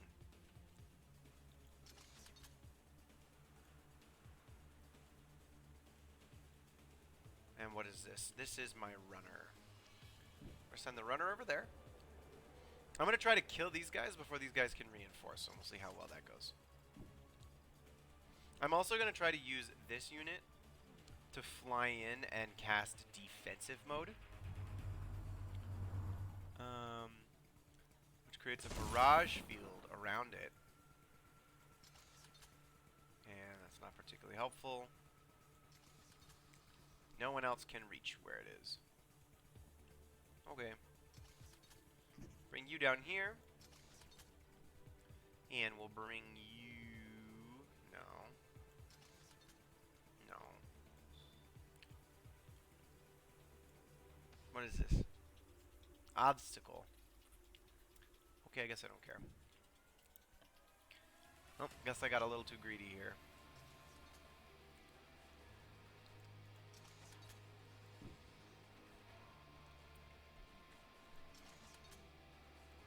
Alright. These guys are slightly stronger than me. Let's see what they do. Networked level 1.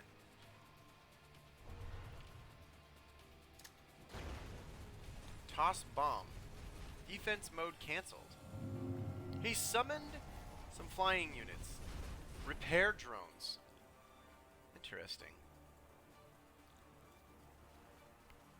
Okay. Here come the skirmishers and the dwarf guys. They're gonna bivouac. Operations available. Okay, so what is this ability? Initialize connection. Network all friendly mechanical units, granting them a bonus that becomes stronger with each subsequent use. Level 1, 10% accuracy on attacks and 2 arc resistance. Wow, okay. Level 2 units, attacks gain stagger. Level 3, 20% increased damage to all attacks. Can only be used once per battle. I see, so... This only works on mechanical units. It makes them way better, but you have to bring extra sun chasers, which are, I believe, mechanical. Yep. Interesting. But he can only do it once per turn.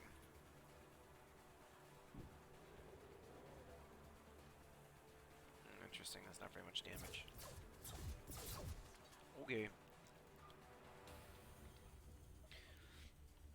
Well, I think we have sort of... Why does this guy have so much armor? 2 armor. Why does my guy do no damage? 3 times 9. It's just that he has a lot of health. 52 health. What does this mean? I don't know what that means.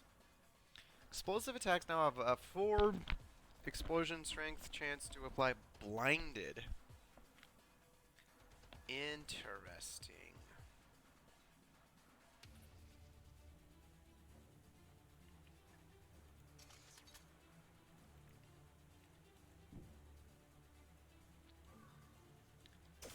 Static charge.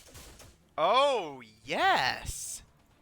Okay, so I think one of the important things about this static charge ability is every time you land it, it also makes the other ones, like subsequent iterations, more likely to land, which is impressive. This is an explosive tank. I should not sit next to it. If I miss, I'm gonna be in big trouble. Now, this is bad. I shouldn't be doing this.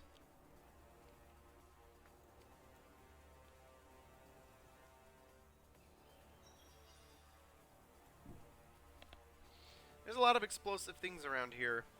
This would be really cool if it like disabled this zone per on turn or something, because there was fighting here.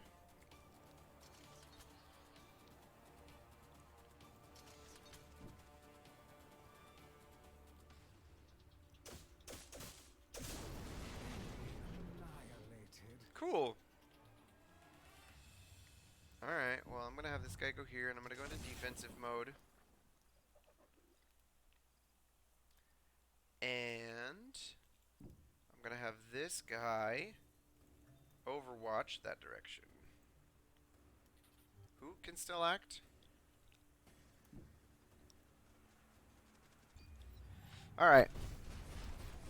He's coming in with his Goliath. Concussive volleys. Interesting.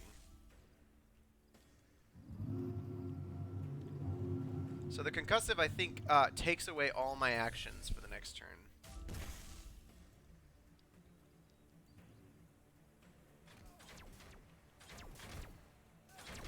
Whoa! This dude did like a zillion damage.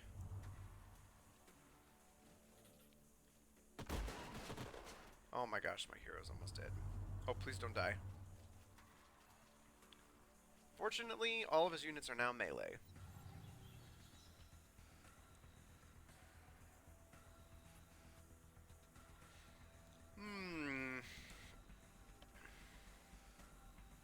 Why does this thing do so much damage? Oh my god. That's incredible. What an incredible unit. Oh my goodness. I guess he is a tier 2 unit, right?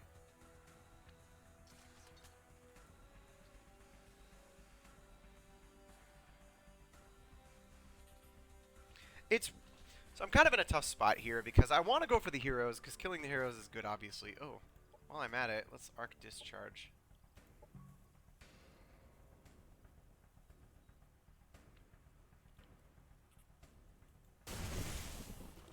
Get a stagger off. That's nice. You want to go for the heroes because killing the heroes is great.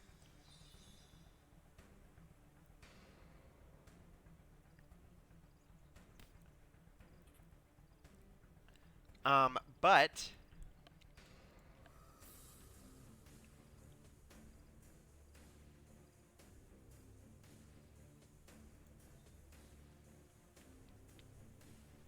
I don't even know what I was saying. I'm getting too tired now. It's too late. I gotta kill these melee guys too. Oh my gosh, these guys hit for a zillion. This is incredible. This is an amazing building weapon thing. It's probably the only one that I think is actually good.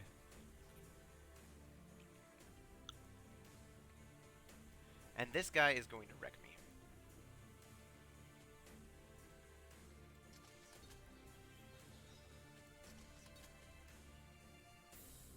So concussive.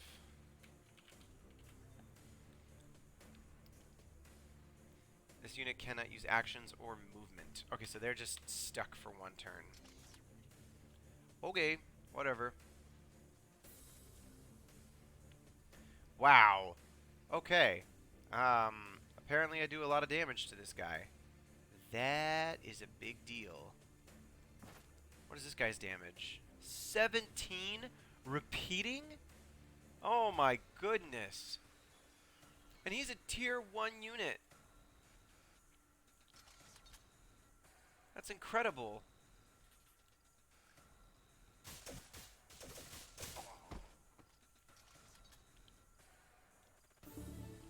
Oh, I got a crit. That's nice. Good riddance. Well, looks like I gotta run. Geez, that, like, thing didn't really help me that much, did it? Let's face this direction. My whole defense mode thing really didn't save me at all. Kind of unfortunate.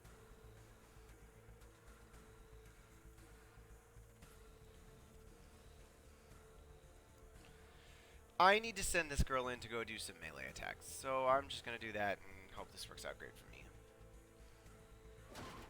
Okay. What's we missing here? You wait. Let's see how this goes. Oh my gosh. Annihilated. Okay. So he grenaded. Oh my gosh. My hero died. The spike gun is so good. Oh, oh my gosh. Lost. Wrecked. Gotta kill these nanite robots here.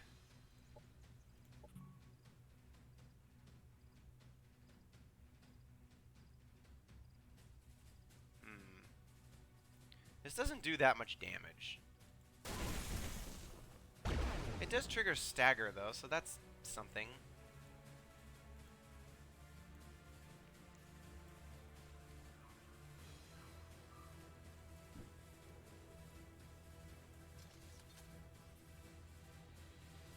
That pulse repeater is insane. This guy's insane. Oh my gosh. Alright, so I got good damage on the hero. So that counts for something at least. And I got good melee damage on him too. I don't understand why this guy hits for 7. Oh, because he's an indentured. I got it. Okay, so I need to back up. Have you shoot this guy. Then have you shoot this guy.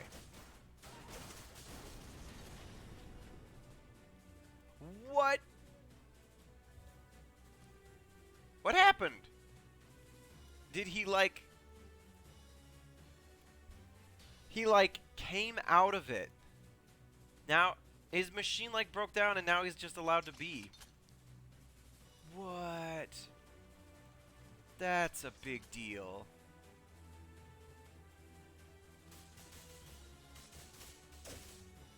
He didn't die? Ah! Oh no!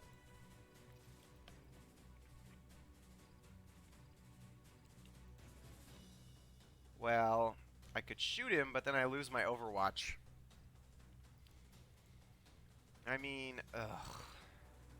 What does he have, a grenade for 8 damage? That's a big deal. He's probably gonna, like, do 10 billion damage to my guys. Probably kill these guys. I don't know who's more of a threat. I'm gonna shoot him. I didn't kill him. I can't believe it. Oh my gosh.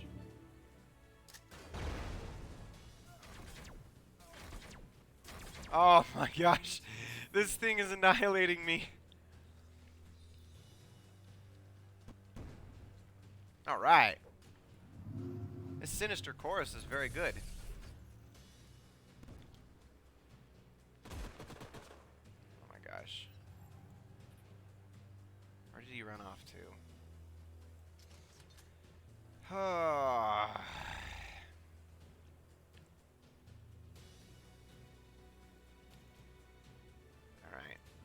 Oh man, she gets no more actions. That's brutal.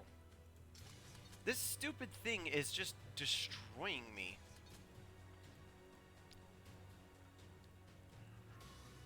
Huh. And they can't be flanked. This guy probably... Oh, here we go. Okay. What do I have? One action. 50% chance. I did it, guys. I got him. Alright.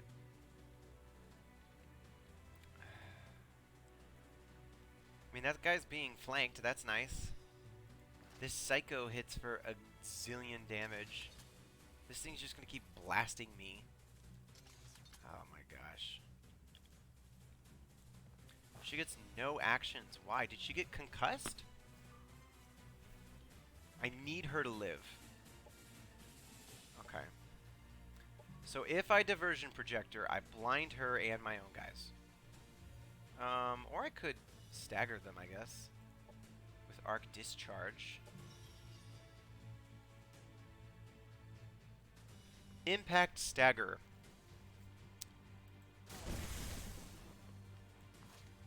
So these dwarves are very interesting. When they are staggered,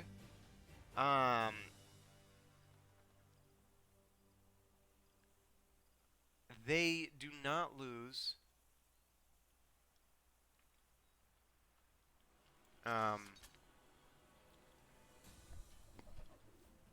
they don't lose their armor. Which is kind of a big deal.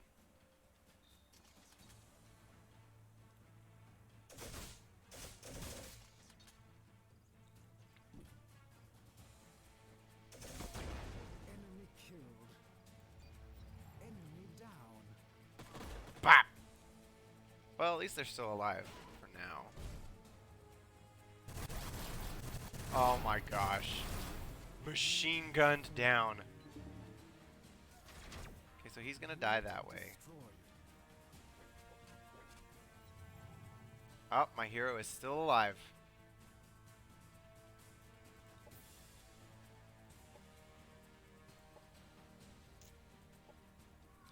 Knew I should have gone for diversion.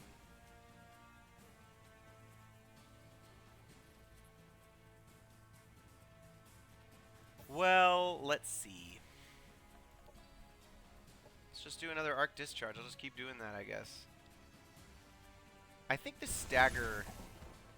Okay, good. So it turned off his melee overwatch, which is exactly what I needed. I can't kill this big guy, but I can feast up a little bit.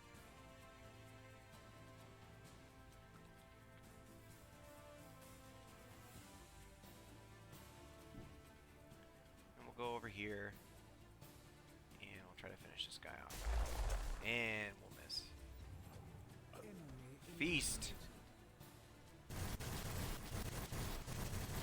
Oh my god. The Devar. Devarak. Oh, is it my turn? That's excellent.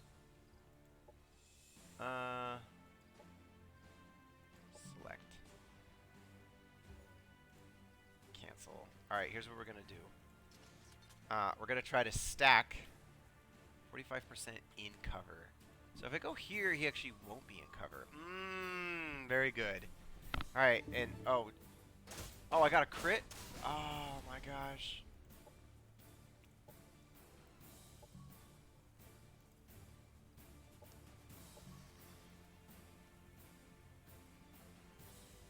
So what is this guy's abilities then? Cancel.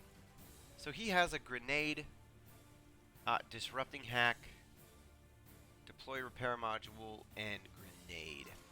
So if I diversion projector this guy and blind him, I might actually have enough to kill this guy. Let's find out. I mean, I'm getting flanked, so probably not. I did.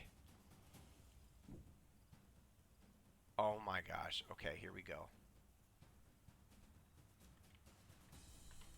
Huh. How much health does he have? 16.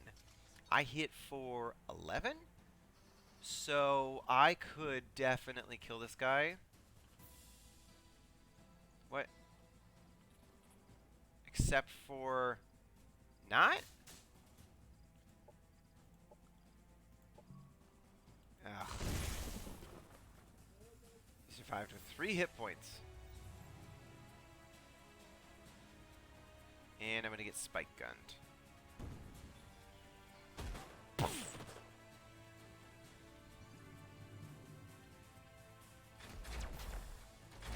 Oh!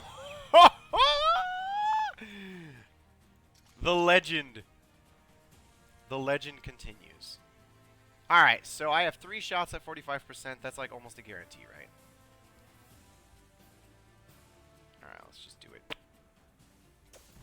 Commander down. I die, but I got both of his heroes. So, I mean, I guess we traded 2 heroes for 2 heroes. Our forces have been defeated.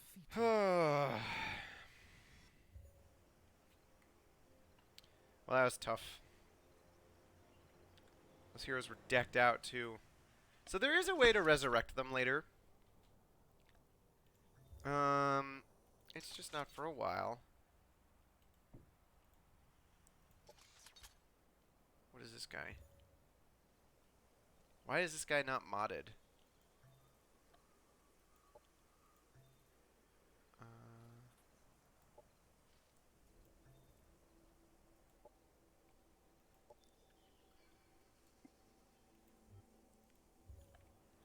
Okay.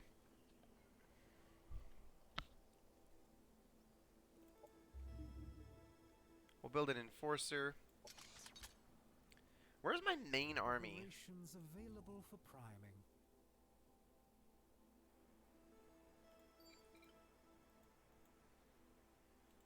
Oh, ways away still. J.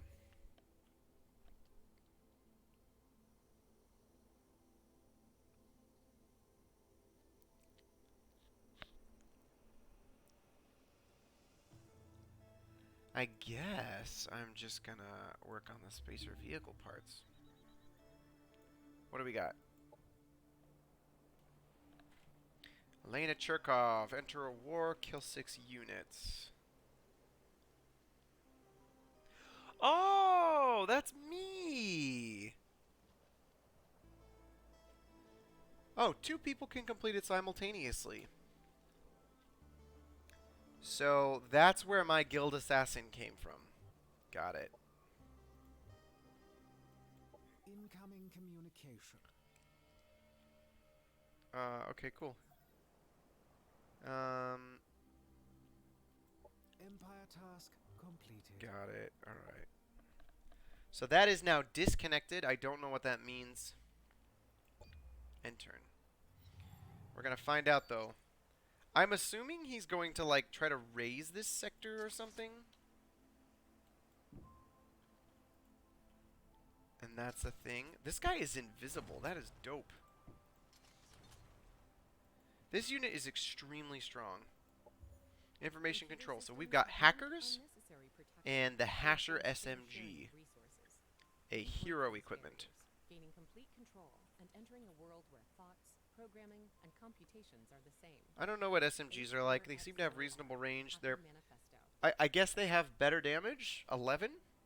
It's like a tier 2 weapon, I guess. Tier 1 hero equipment. Okay, I don't know what I'm talking about.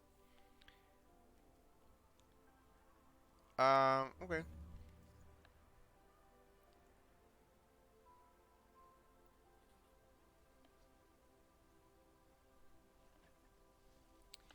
Employee deception. Where do we go from here?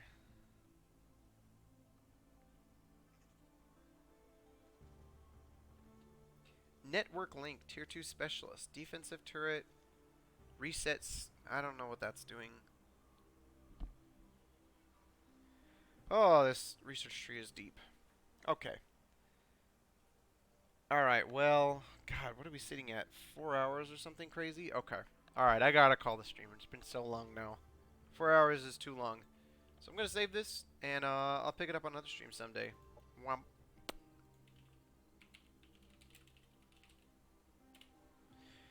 Woo! Oh man, that was a long, long game.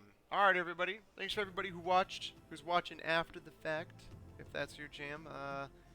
Thanks for watching, and maybe next time we'll see you on the live stream. Take care.